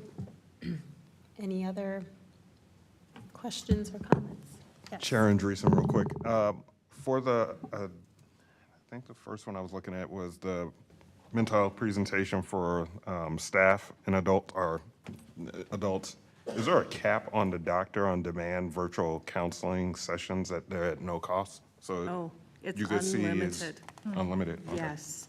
And I will say this benefit that we're implementing on July 1st, people are thrilled to pieces about. People who have said, I can't afford to see a therapist. It costs me $200 a visit until I hit my deductible, which is high, and so on. So taking that away, unlimited visits. Thank you. And the last question is, looking at slides 4 through 7 for the student wellness, I know you can't ask a whole lot of personal qualitative questions to students just due to privacy and any other concerns that there may be. Noticing there's been, and thank you, Director Contreras, for showing this line graph of like, I wouldn't say a precipitous drop, but kind of an incremental drop. Is that, if I look at it and what it's telling me, correct me if I'm wrong, maybe we just don't have enough resources for those students to meet that demand, just based on like 2021, then 2022, and then you could just see from fall 2022 to winter of 2023, and this is almost indicative of both 3 to 5 and 6 to 12, that you could see that there was a drop. I guess the positive, if I want to say there was a positive in this, is that the emotional regulation did increase for 6 to 12, but I think the concerning was the 3 to 5th grade was kind of concerning. So I'm assuming there's just not enough resources to meet those needs of the elementary, but that's just how I'm looking at it. I think it's a combination of resources and then also just being able to support staff with maybe new or different ways, giving them more tools to support student needs. A work in progress. Thank you, and thank you for your time and the presentation. All three of you.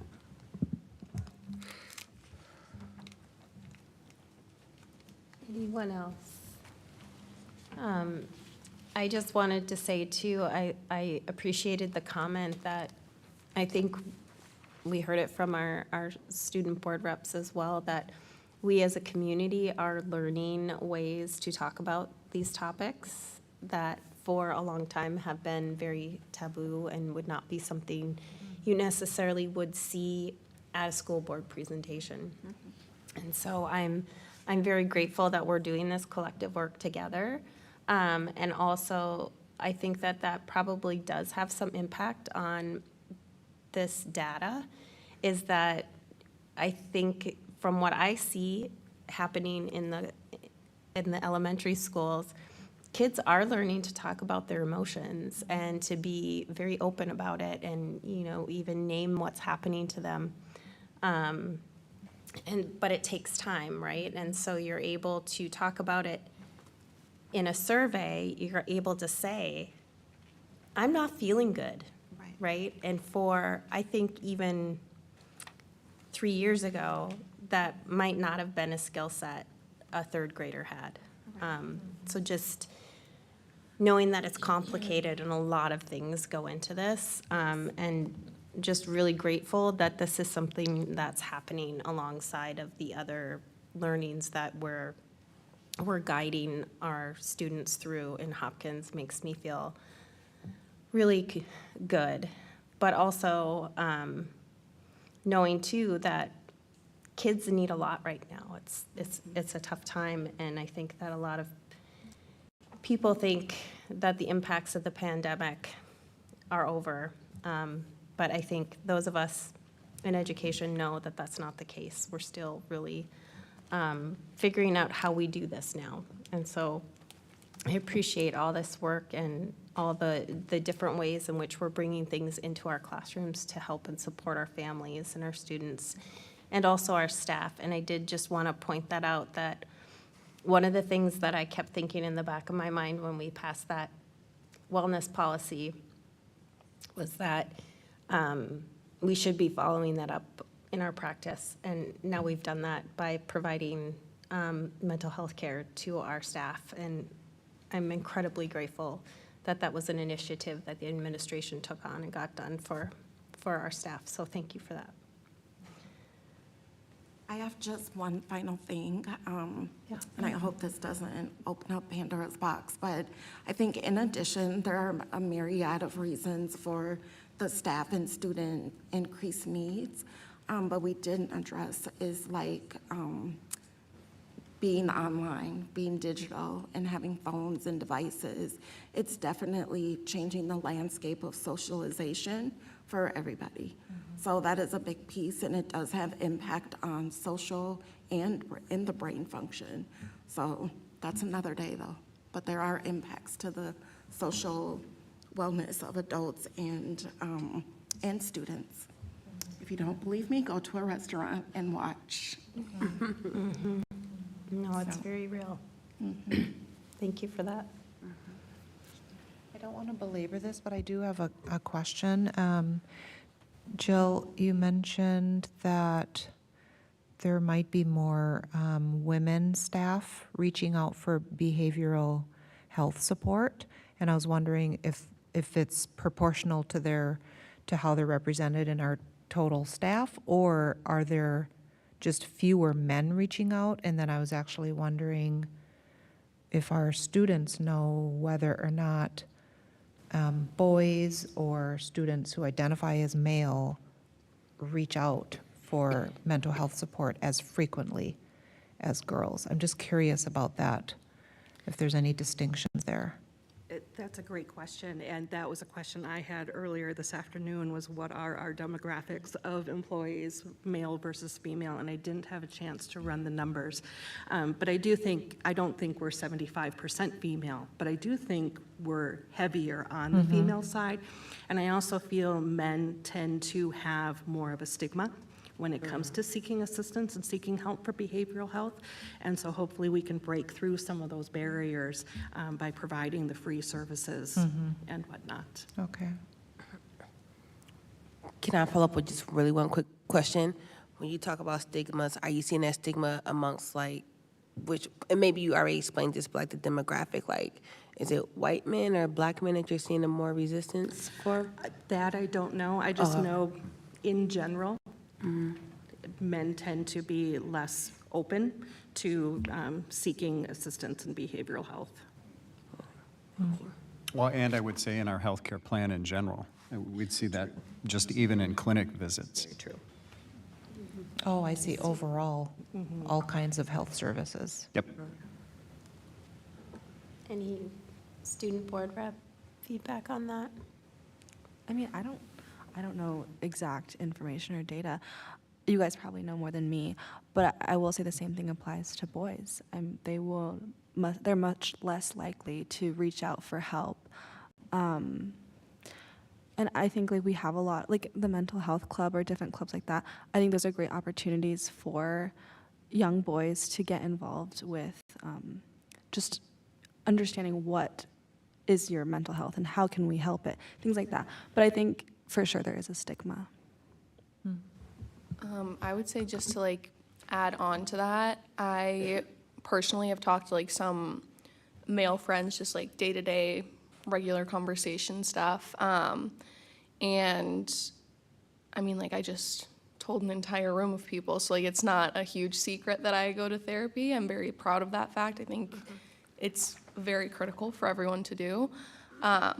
But bringing up that fact with friends, a lot of my male friends or friends who identify as males will say like, oh, well, like I'm not anxious day to day, or like I'm not depressed, like I'm not like having these feelings, but like I'm good, so like I'm fine.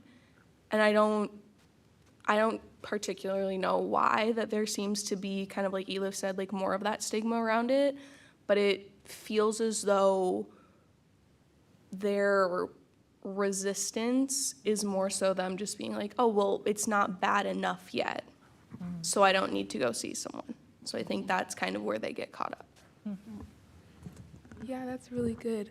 One of the presidents of the Mental Health Awareness Club is actually one of my male friends, which is interesting to kind of think about.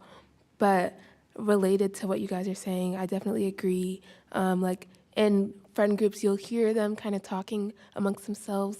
Some of like the guys, they'll be like, "Oh yeah," sorry, but you'll hear them talking. I mean, they'll incorporate it into their conversations a little bit, but I guess they kind of do check in on each other sometimes. And there is also that stigma of reaching out for help when they need it.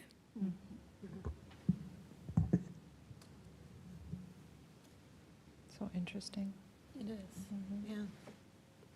Well, thank you all for your time and for the presentation and gathering all that data and sharing it with us. It's very helpful.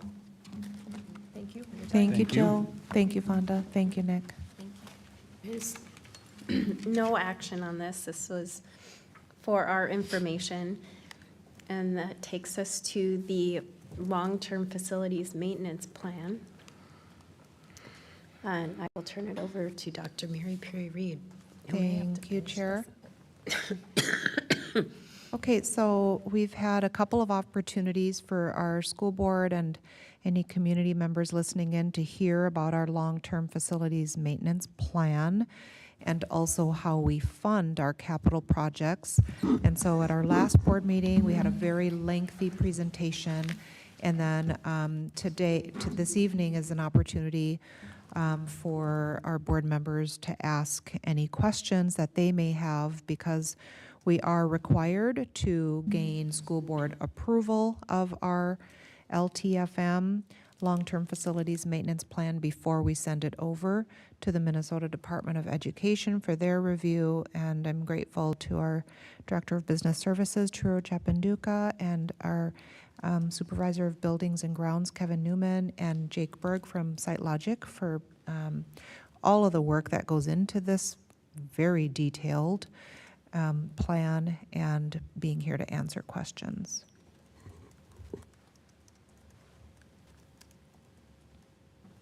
Did you want to say anything, or? Oh, thank you, Dr. Mayperid. Yeah, so we did, this is basically a continuation of the presentation we gave the board on May 7th. We did include a redacted presentation of the 10-year facilities maintenance program. Just as Dr. Mayperid mentioned, this is required for the board to do a roll call approval of the long-term facilities maintenance. and then we have to file the 10-year plan with the Department of Education by July 31st. And once the approval is done, it leads us into selling the bond for the next 2 years. So the plan we have here for the 25-26 year is about $24.2 million. And again, as we mentioned earlier on when we did the presentation on May 7th and on April 23rd, around the different buckets of what funds long-term facilities maintenance. What is being presented here is the component which requires us selling capital bonds. There's also another piece to this, which is kind of factored in our long-term facilities maintenance, which is our pay as you go, which is the funds which are tied to our levy, which actually props up some of these projects. So we'll take any questions if there are any questions. If not, what this requires is the board to approve the long-term facilities maintenance plan. Great, thank you.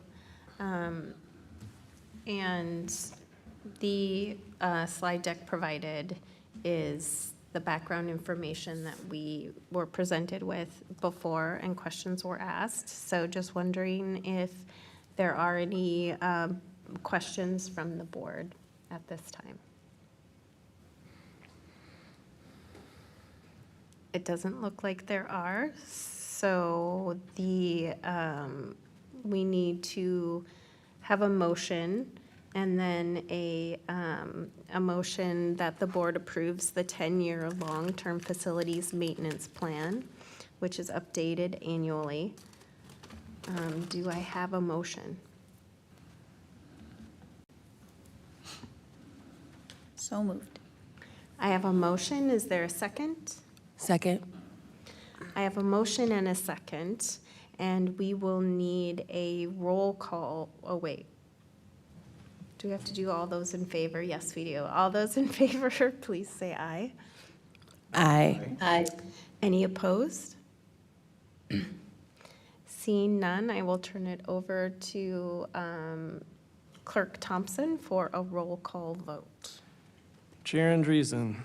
Aye. Treasurer Hartland. Aye. Vice Chair Ross. Aye. Director Roper. Aye. Clerk Thompson, aye.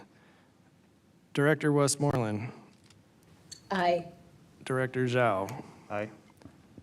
You have unanimous approval, Chair. Thank you, Clerk Thompson. And then we go to the District 287 long-term facilities maintenance resolution. Thank you again, Chair Andreessen. Again, this is required by statute. Hopkins Public Schools is part of the membership for Intermediate District 287. So we also help in funding their long-term facility maintenance. And it's also required that the board does a roll call, since they will also be submitting the same plan, which is tied to Independent District 287.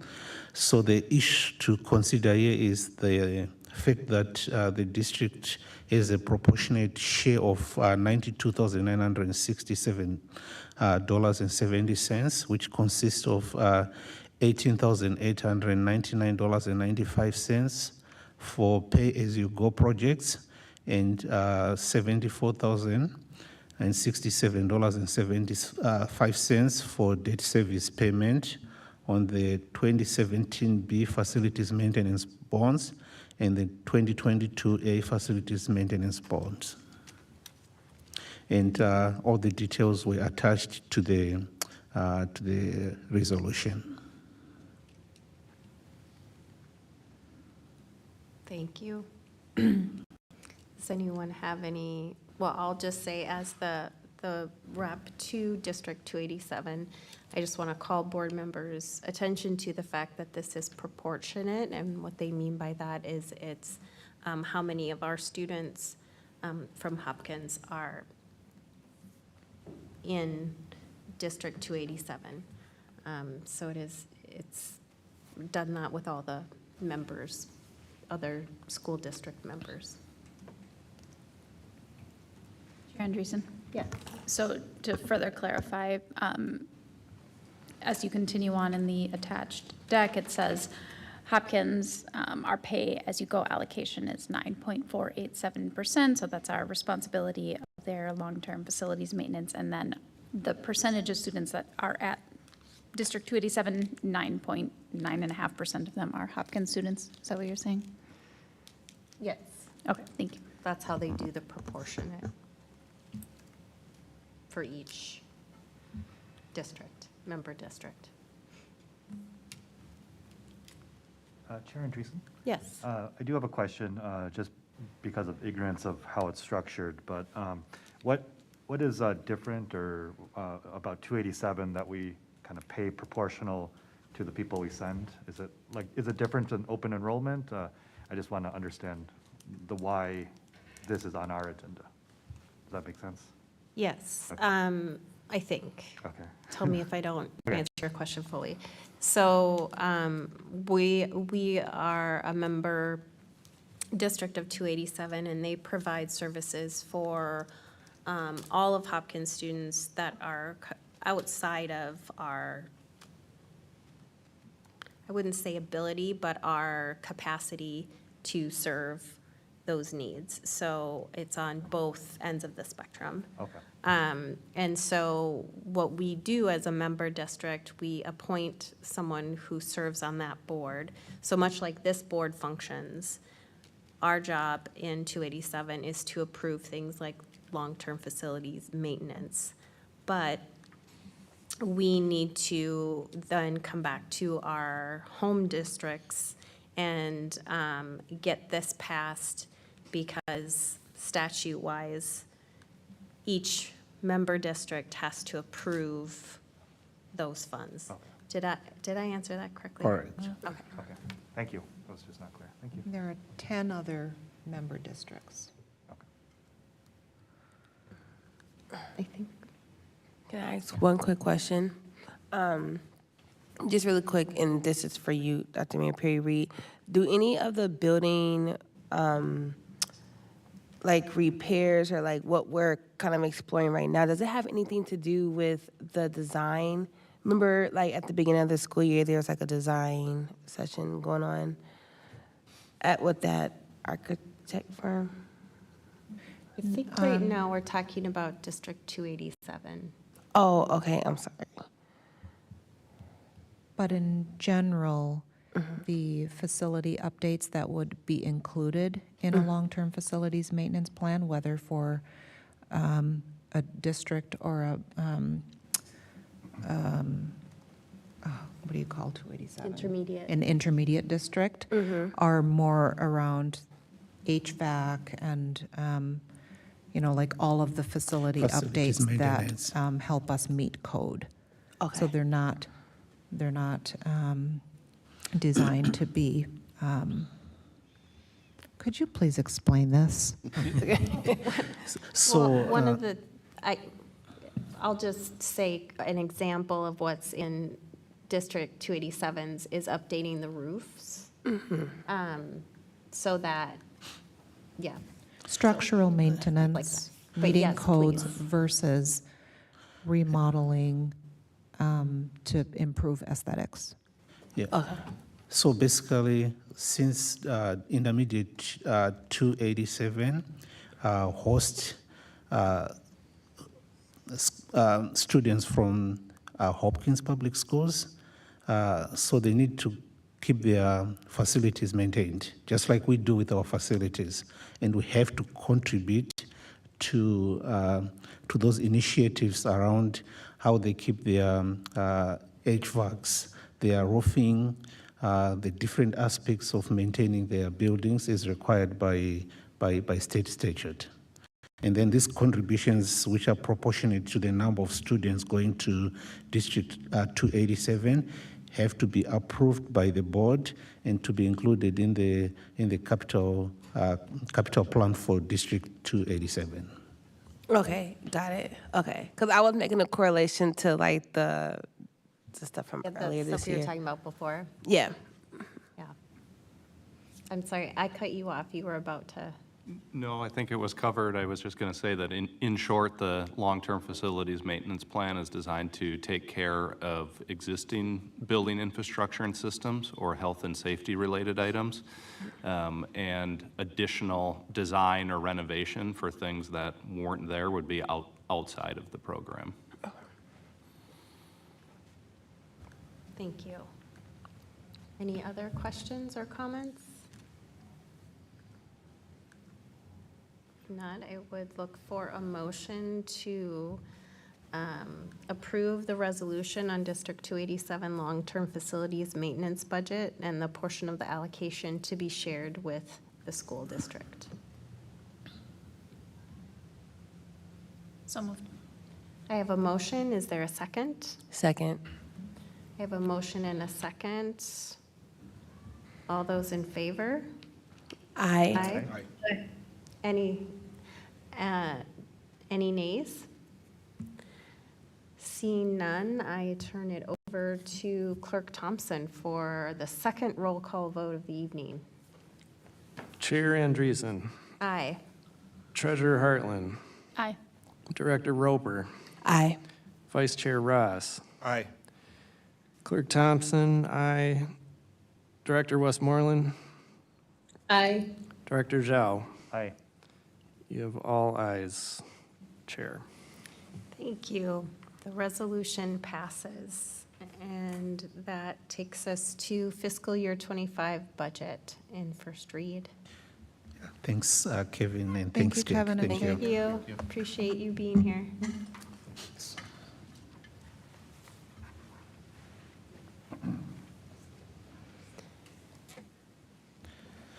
You can go Natalia, to- can pull the presentation, please.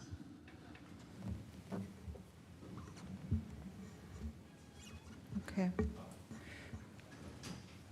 Thank you, Natalia.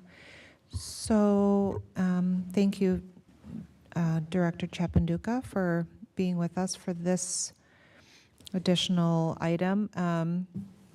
We have had quite a few opportunities for our school board members and us to engage around our budget for next year. It has been a lengthy and challenging process, really beginning with us acknowledging that our budget, our district budget, is a moral document, and we want to center our students and what they need, center our staff and what they need to serve students, and informing how we align resources with our priorities. Another preliminary activity that we engage in addition to identifying our priorities, which I'll go over in just a minute here, is working with our Citizens Financial Advisory Committee. And we're grateful to those parent volunteers who work with us on setting parameters for the board's consideration. And then, of course, there are weekly and sometimes biweekly, mostly weekly budget meetings, 3 to 4 hour meetings that we have with our principals and district department leaders to dive into all of our budgets and figure out what we can afford for next year. And in partnering with our Legislative Action Coalition, who really fiercely advocated with other LACs for additional resources at the legislative level. Of course, we all heard the news that many districts would be undergoing budget reductions this spring in preparation for next year. So this is a fiscal year 25 budget first read for our school board members with no action required, but in preparation for approval at our final board meeting of the year, which is June 11. Can you go to the next slide, please, Natalia? Thank you. So I just wanted to briefly provide a review of our instructional and operational priorities in our district. This is repeat information for our school board members, but anybody new listening in is able to see that we are very strategic and thoughtful about what our students and staff need to learn at high levels and to work with efficiency and effectiveness.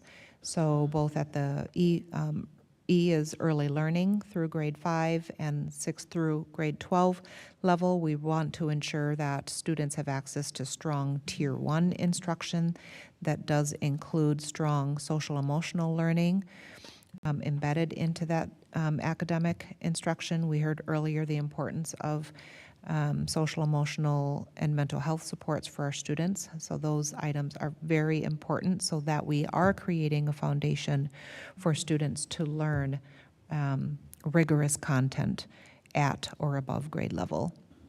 And of course, we do have a focus on restorative culture and practices throughout our district and schools so that we can move away from being extremely punitive in response to students making mistakes and help our students redirect their behaviors and their decisions.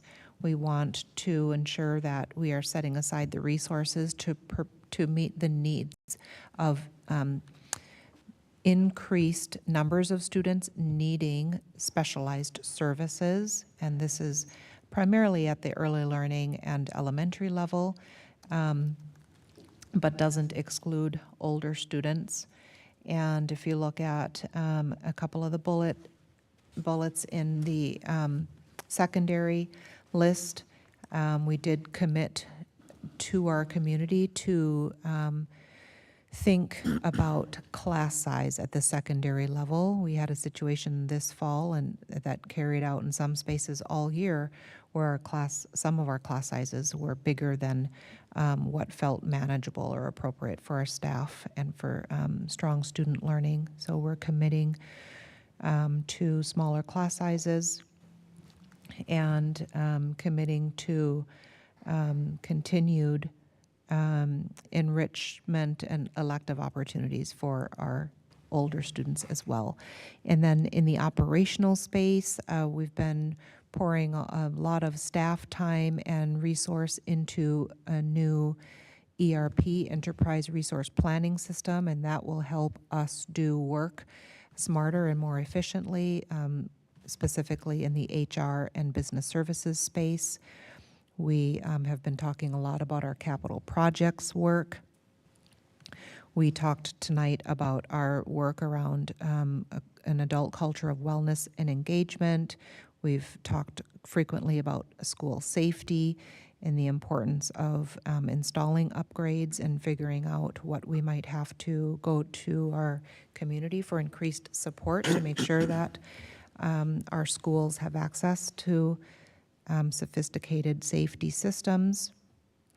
And then, of course, ensuring that our staff, new staff and all staff have access to high-quality onboarding and professional learning experiences. So these are just a few of the most important instructional and operational priorities, and these are the things that we think about as we begin to allocate our resources in a way that is aligned and cohered around these priorities. So with that, I'll turn it over. Did you want me to do the next slide, Tura, or do you want to review the CFAC recommendations? Yeah, I was going to do the next slide. Well, thank you. Thank you, Dr. Mary Perry. So, and again, this information has already been shared with the board on April 23, on February 21st, when the CFAC group came to the board and recommended some parameters which we have used to operationalize some of the priorities. I'll still go ahead and quickly go through them, and this information is at a high level. As you have seen initially when some of the principals came to the board workshop in terms of explaining, once we allocate the resources, how they go about in terms of taking the resources and start prioritizing them based on information they are getting from their buildings with their leadership. As you know, this fiscal year 25, we are allocated a 2% increase. So we've used that 2% increase to inform how the budget will be allocated to the buildings. We are also assuming a 2% in fiscal year 26. Information may change, but at this point in time, that's the information we've received from the state. Our enrollment projections are flat in fiscal year 25, and that's what we are foreseeing for the foreseeable future.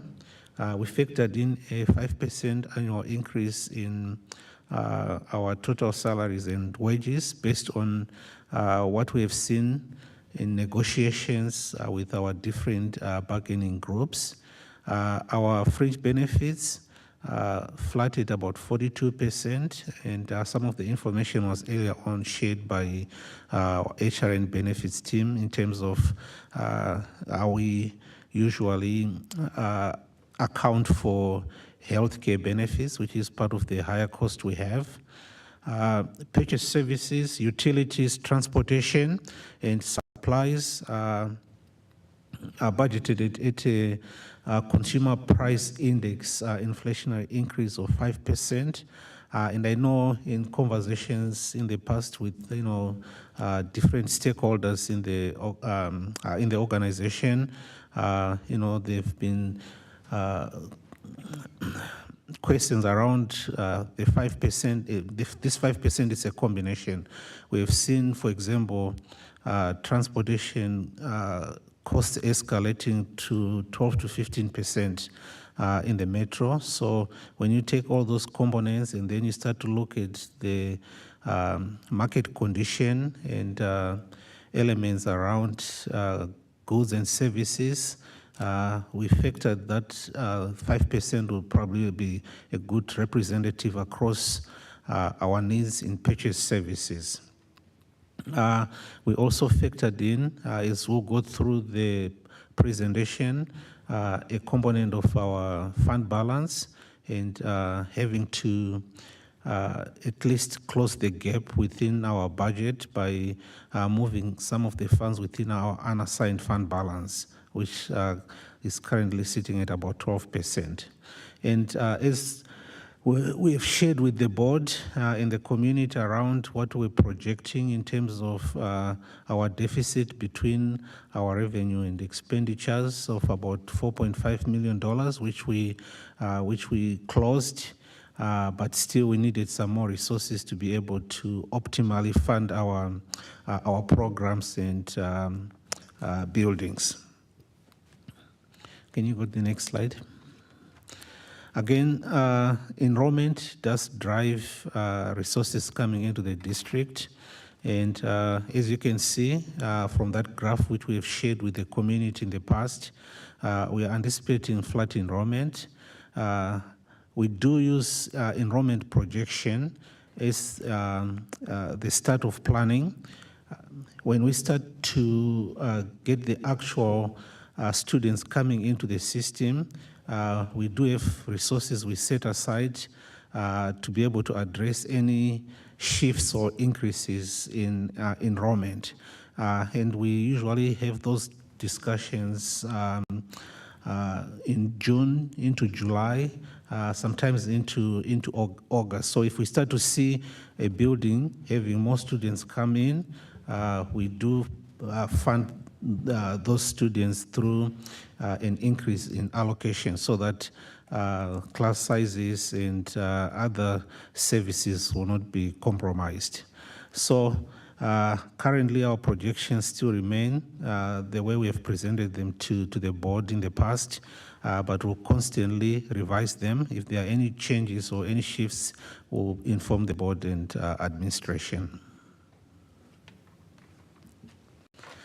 As you can see from the graph next, and I know we always talk about funding and Sometimes education has been underfunded, and that graph actually speaks for itself. As you can see, if you look at how the basic pay student funding has been applied, if you go back to maybe 2003, and over time, factoring in the compounding of inflation, currently our basic pay student, factoring in the 2% increase coming into 2025, will be $7,281. If the state was funding education, putting into perspective the consumer price index and compounding of inflation, we should have been funded at about $8,637, which leaves a gap of about $1,356 or 18%. If we lump it all up, that's a shortfall about $9 to $10 million. That's a huge gap, which has impacted operations across K-12 education.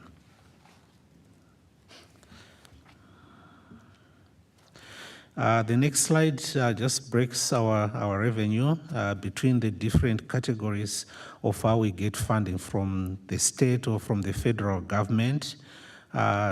So our total revenue for fiscal year 24-25, putting into perspective what we've projected as our enrollment, is $125,070,914, and it's actually broken down by the different categories.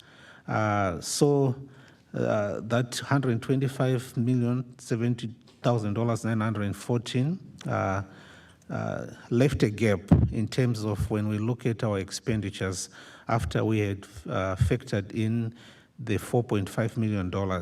And that gap, we ended up having to prop up the resources by taking about $3 million from our unassigned fund balance to take us to a total of $128,070,914. And this will be broken down as we go into the expenditures. So on the expense side, the majority of the district's expenditures are people. And can you go to the next slide, Natalia? So about 56% of our expenditures goes to salaries and wages. About 24% is benefits, which account for about 80% of our total expenditures. 14.8 or $18.9 million is purchase services. 2.9% or $3.7 million is supplies. 1.5% or $1.9 million is other capital expenditures which don't fit within the capital bonds. 1.3% or $1.6 million is other expenditures, which may be, things like travel and conferences, any other miscellaneous expenditures which do not fit within the different other categories as required by the Uniform Financial Accounting Reporting Standards. And this kind of total expenditure is $128 million and $70,914. So our total expenditures were $128 million. Our total revenue based on projections were $125 million. So that left a gap of $3 million, which we have used our health fund balance to be able to at least cover the gap for fiscal year 25.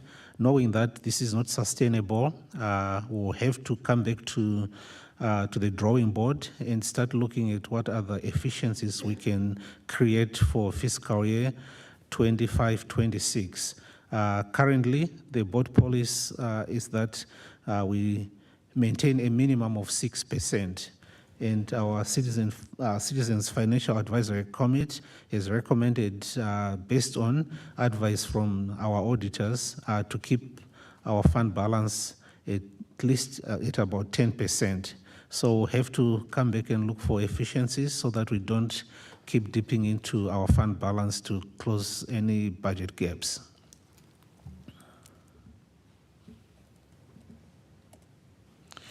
Again, the next slide just shows what I just mentioned earlier on around that way to close the $4.5 million gap by a combination of reductions we have done across our system and also consolidating some of our categorical revenue to be able to cover certain program needs in our different buildings.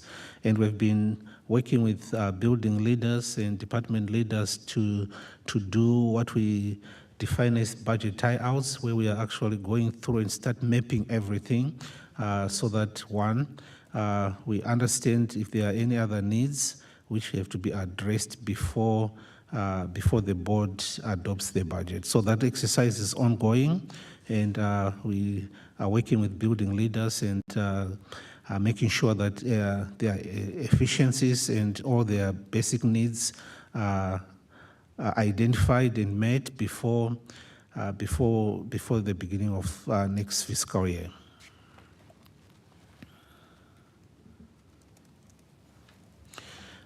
The next slide just explains to that $3 million we have used from fund balance to actually balance our budget, structurally balance our budget.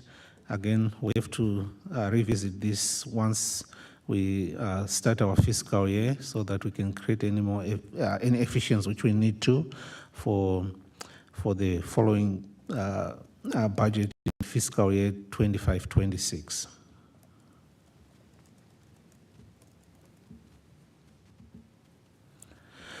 Next slide actually shows the breakdown between the allocations going into our buildings, as well as allocations which are district-wide, which are actually resources we either set aside or resources which are either centrally managed but directly impacting buildings.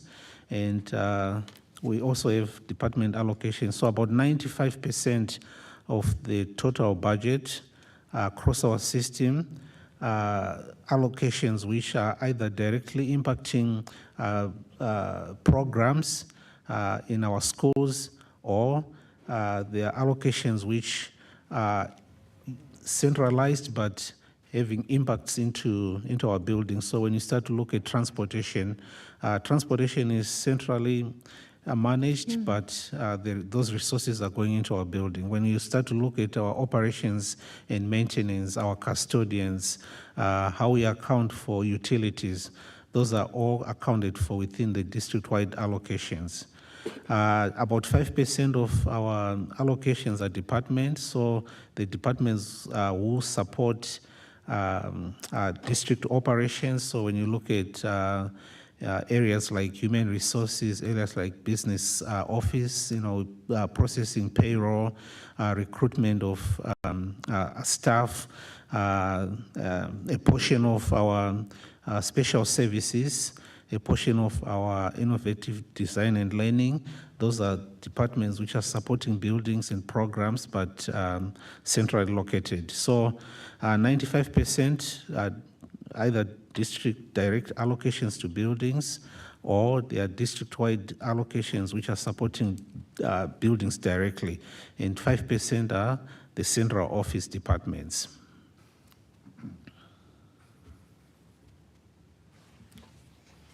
So that's what I have for the general fund.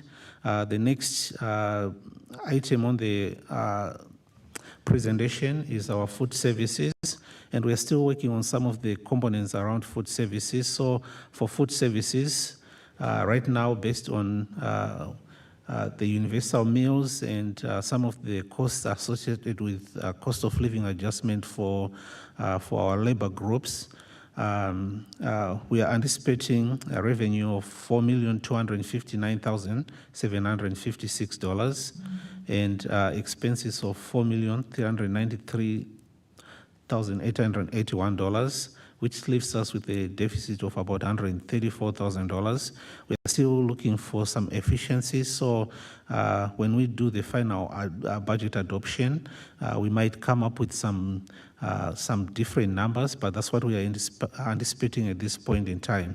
And we are also working on trying to kickstart some of our a la carte programs which we didn't have the opportunity, but we kind of restarted some of those programs so that we can get additional revenue to our proprietary funds. And the next slide is the budget for community education. For community education, based on the different programs offered and some of the fee-generated programs, we are anticipating our total revenue to be $12,355,131, and our expenditures to be $12,355,131, which leaves the fund with a structurally balanced budget. That's what I have for now. We'll again come back to the board on June 11 with the final presentation for fiscal year 25 budget across all our different funds. And I'll take any questions. Thank you. Thank you, Director Chapanduka. Are there any questions from my board colleagues or comments? Yes, Clerk Thompson. Director Chapanduka, thank you so much for taking us through this again. You know, we've seen it a few times now, but, you know, I feel like every time I learn something new. So I had a bit of a light bulb go off because I've been looking at this a lot. So if you can go back to slide 9 and slide 8. So let's go slide 8 to start, I suppose. So what we're saying here is we're projecting our revenues at $125.07 million. If we change nothing in the budget, we would have to spend $129.57. So hence, there's our gap, $4.5 million. So all the work that you did, that Dr. Mary Pierre did, that all the, you know, we came up with the $4.5 million to close it. Okay, great. So we understand slide 8. So now we go to slide 9, and now here's a new thing. So I just haven't seen it presented this way. Like, you know, maybe a suggestion would be put these together into one slide and say, have it all just in one spot. So now, again, we see the same 125.07 that we're bringing in, but now we're saying, well, we're actually going to spend 128.07, and the reasons I've heard for that are structurally balanced. And so can you just define for me again what we mean when we say that? Sure. So when I say structurally balanced budget, what I'm saying is our revenue and our expenditures leaves a zero variance. Meaning, let's say, if everything was held constant, our revenue of $125 million will have to be matched by expenditures of $125 million. What we've heard from the board is we don't want to impact class sizes because we know what that might look like in terms of some of the nuances we've seen in this current fiscal year. So if we'd taken our $125 million and factored in expenditures of $125 million, there was going to be impact to class size. So we went into our fund balance and took $3 million so that we lessen any impacts into programs. So the $3 million you see here was all allocated to buildings, so that there is at least a less impact on programs in terms of adult to student ratio or any other elements which we have seen in our buildings. Okay, that's really helpful. Thank you. Chair Andreessen. Yes, Treasurer Hartland. Thank you. Director Chapin-Duca, in the past couple of years, we've been fortunate to have a surplus, albeit a small one, and that's obviously happier news to receive. But that meant that if somewhere our expenditures outpaced projections, that we had some cushion there, and in general, we haven't even used all of it, and like our unassigned balance, for example, was able to grow. And that's very fortunate because we find ourselves in this situation, but now this year we are in a deficit. And so what would happen in this situation if we do have an unexpected expenditure? And I'm asking, like, is there a point you would have to come back to the board? Is there a point where you would have to stop a program, for example? And I'm asking so we don't end up in a situation where the board or the community is surprised that instead of taking $3 million, we actually took $3.9 million or something like that. Absolutely, yes. So let's say we find out that there are certain programs which are actually costing more than what we'd anticipated, or we find out that what we'd projected as enrollment coming in is way less than what is actually coming in. Yes, we'll have to come back to the board with that information to revise the budget. And we are not really anticipating that. That's why we put some resources on the side in terms of adjustments, which we may have to factor in. And the reason why I kind of presented this, starting with a reduction of $4.5 million, was so that because at the end of the day, the impact was going to be worse than what we are anticipating here. Because when you look at the 4.5 plus the $3 million, that's $7.5 million. So to avoid that impact, we went back and said, okay, let's identify some efficiencies upfront so that our revenue and our expenditures structurally balance, and then see the gap after that. And that gap is the $3 million we ended up taking out of fund balance. But again, back to your question, Director Hartland, yes, our anticipation is if there's any shift as we start to see numbers coming in, starting in August into September, October, we'll definitely bring this information to the board. Okay, thank you. Then would the opposite then be true? Like if we get good news, you'll bring that to us as well? Absolutely. Thank you. It won't even need board approval. Oh, great. Boost. Yay. Any other questions or comments?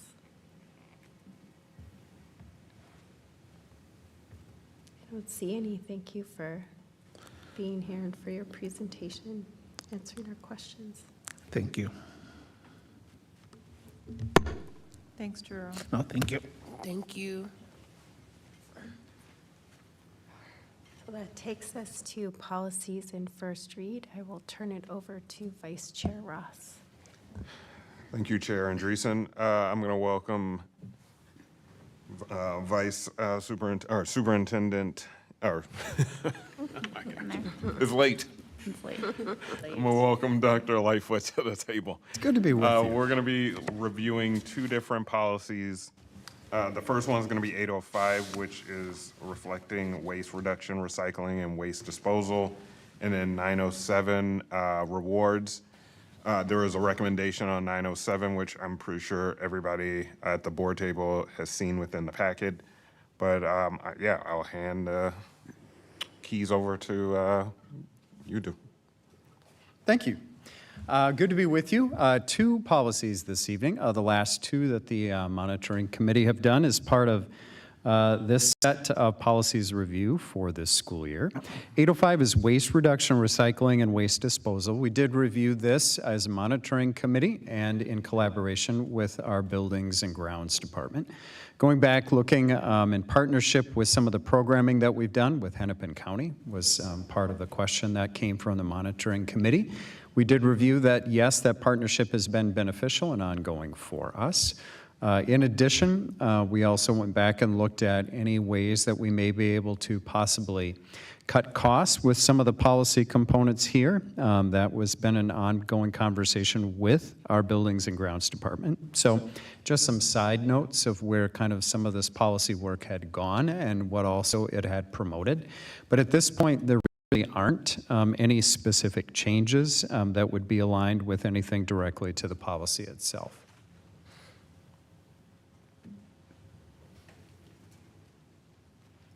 Did we want to entertain questions? Sure. On this one? Are there any questions or comments? I just had a quick one, and it's just because I'm a resident of Minnetonka. I know that it has newly become available to residents to do organics recycling, which I know in some of our schools we do. But just wondering, does that rise to the level of this policy? Should it be inserted, or should we just It let it be does. operational?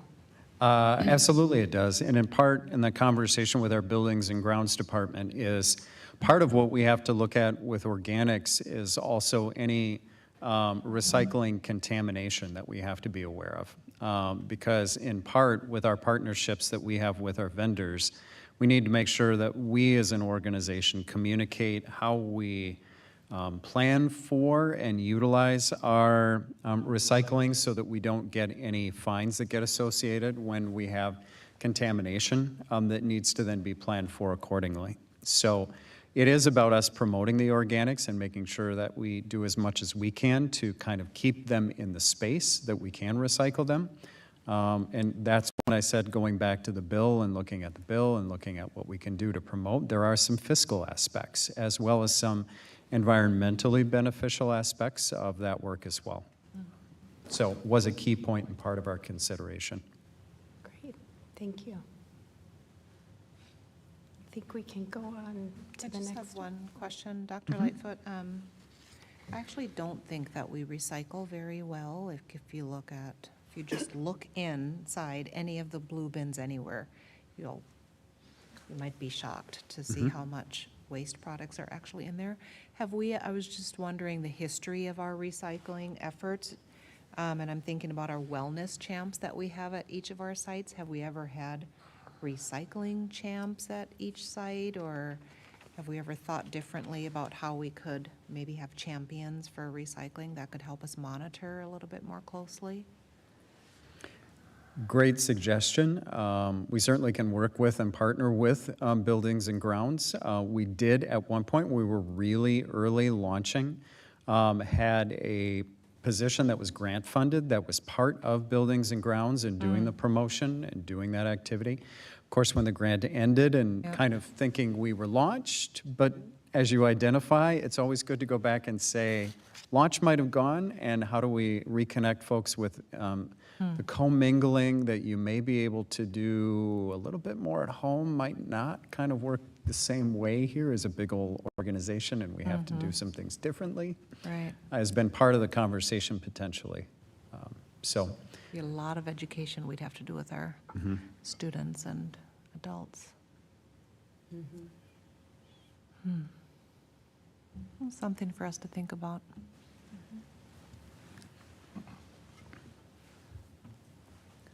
all right, then policy 907, which is rewards. Good conversation as a monitoring committee on this. It is our recommendation.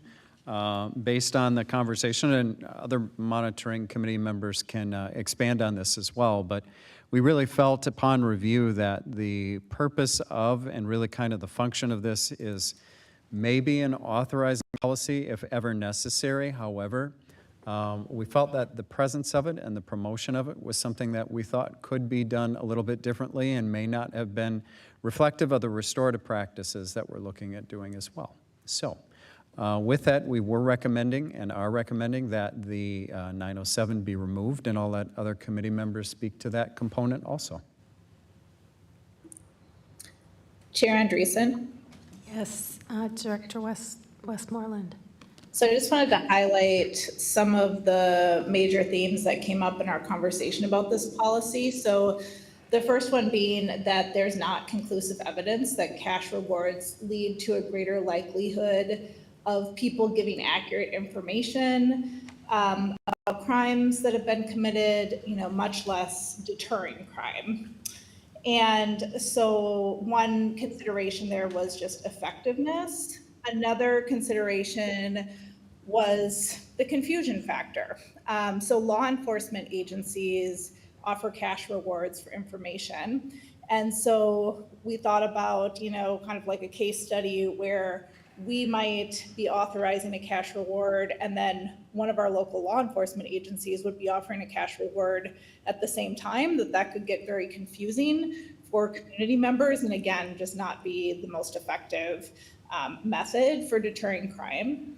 And then as Dr. Lightfoot mentioned, that this policy really doesn't align with our work on restorative practices. So we know that strong, trusting relationships make people feel comfortable coming forward with accurate information, and that having this policy on the books really sends a message that's contrary to the message that we want to be sending as a district, that we emphasize relationships, values, ethical behavior, where the reward is intrinsic, doing the right thing and coming forward with information versus extrinsic, which would be a financial reward.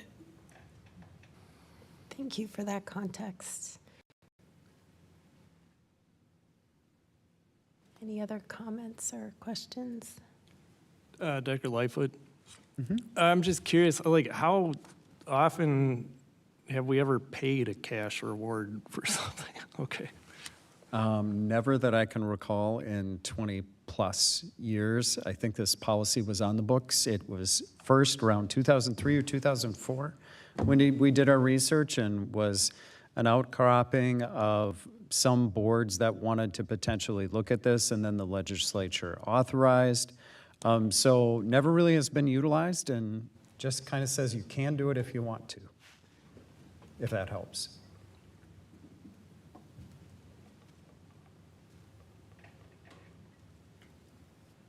Okay, thank you.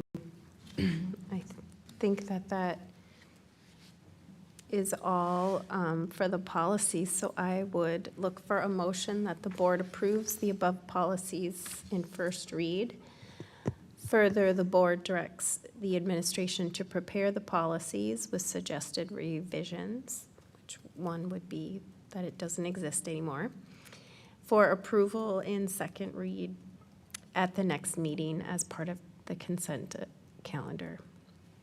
So moved. I have a motion. Is there a second? Second. I have a motion and a second. All those, any discussion? Seeing none, all those in favor? Aye. Aye. Any opposed? The policies are passed into second read. Thank you, Assistant Superintendent you. Lightfoot. Thanks, Nick. Thank you. And that brings us to our board member reports. I'd like board members to take this opportunity to introduce themselves.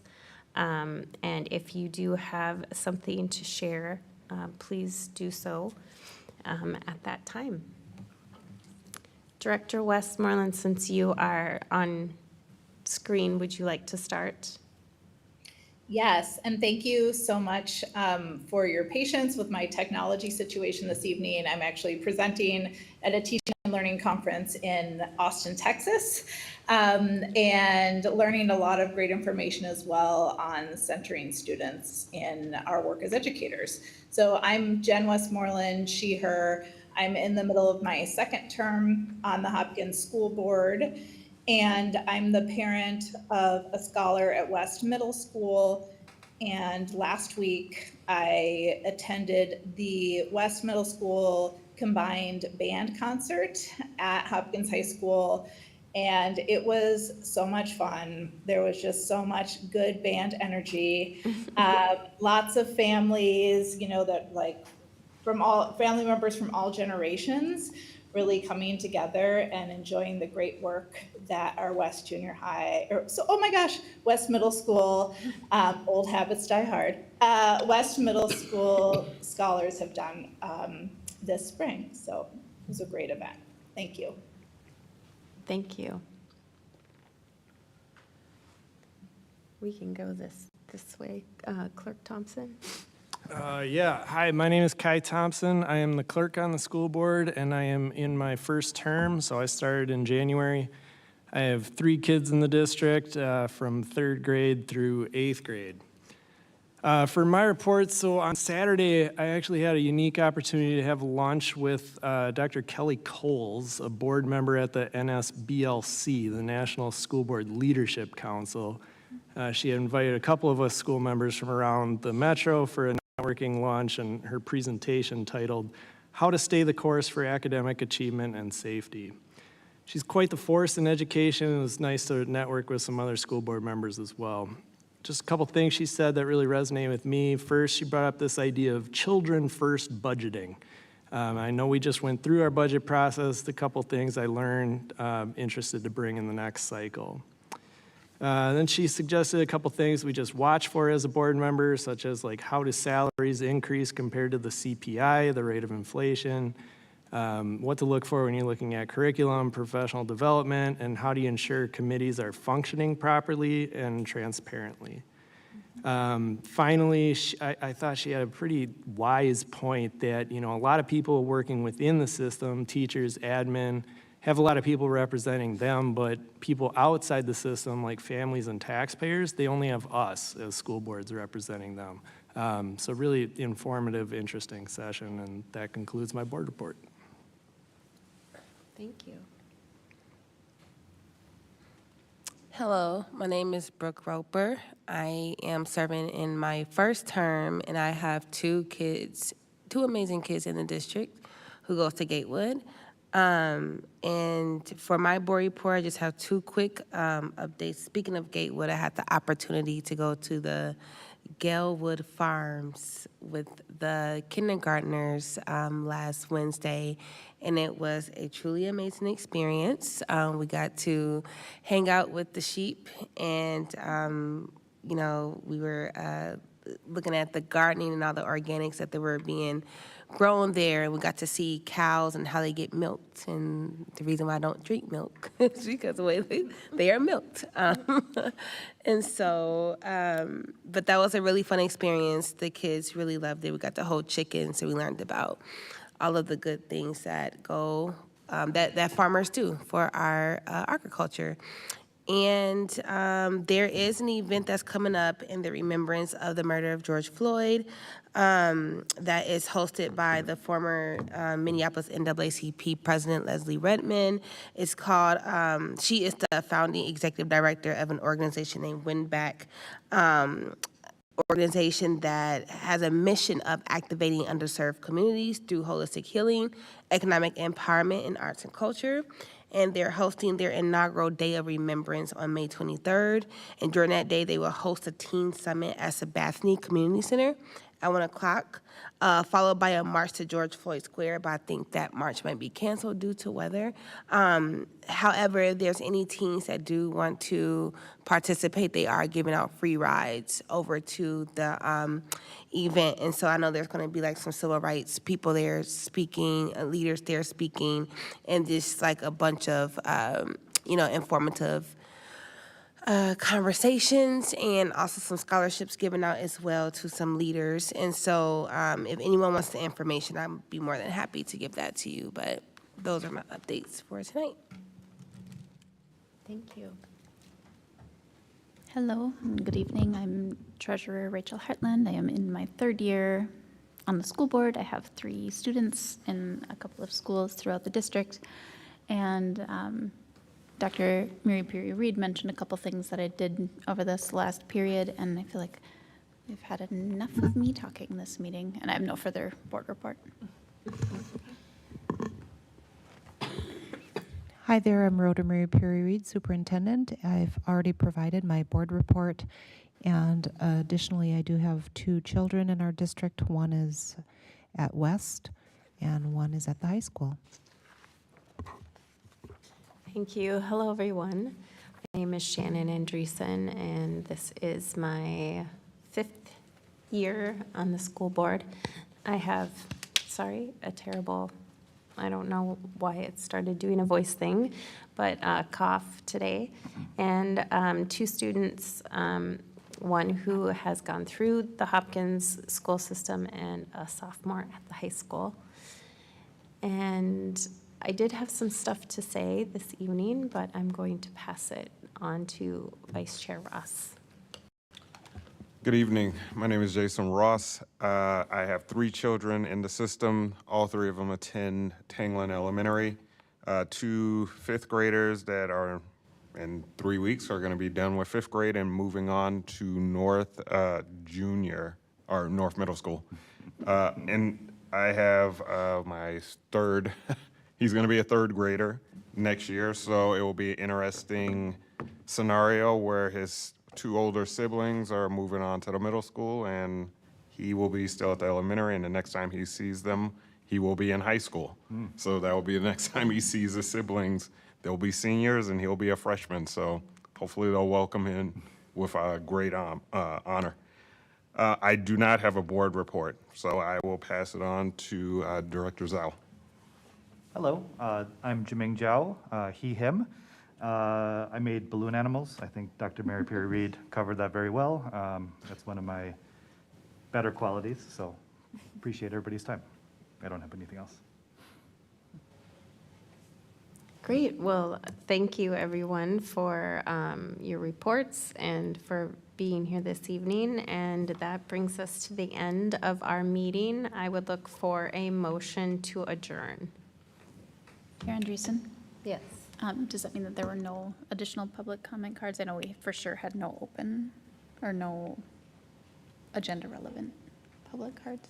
Yeah, and I checked with Natalia at the beginning of the meeting. There were none at for all. the second session. Sorry, I didn't catch that there were none at all. Thank you. So moved. I have a motion. Is there a second? Second. I have a motion and a second. Any discussion? Seeing none, all those in favor? Aye. Aye. Aye. Any opposed? This meeting of the Hopkins Public School Board is adjourned at 9:33 p.m. Thank you all.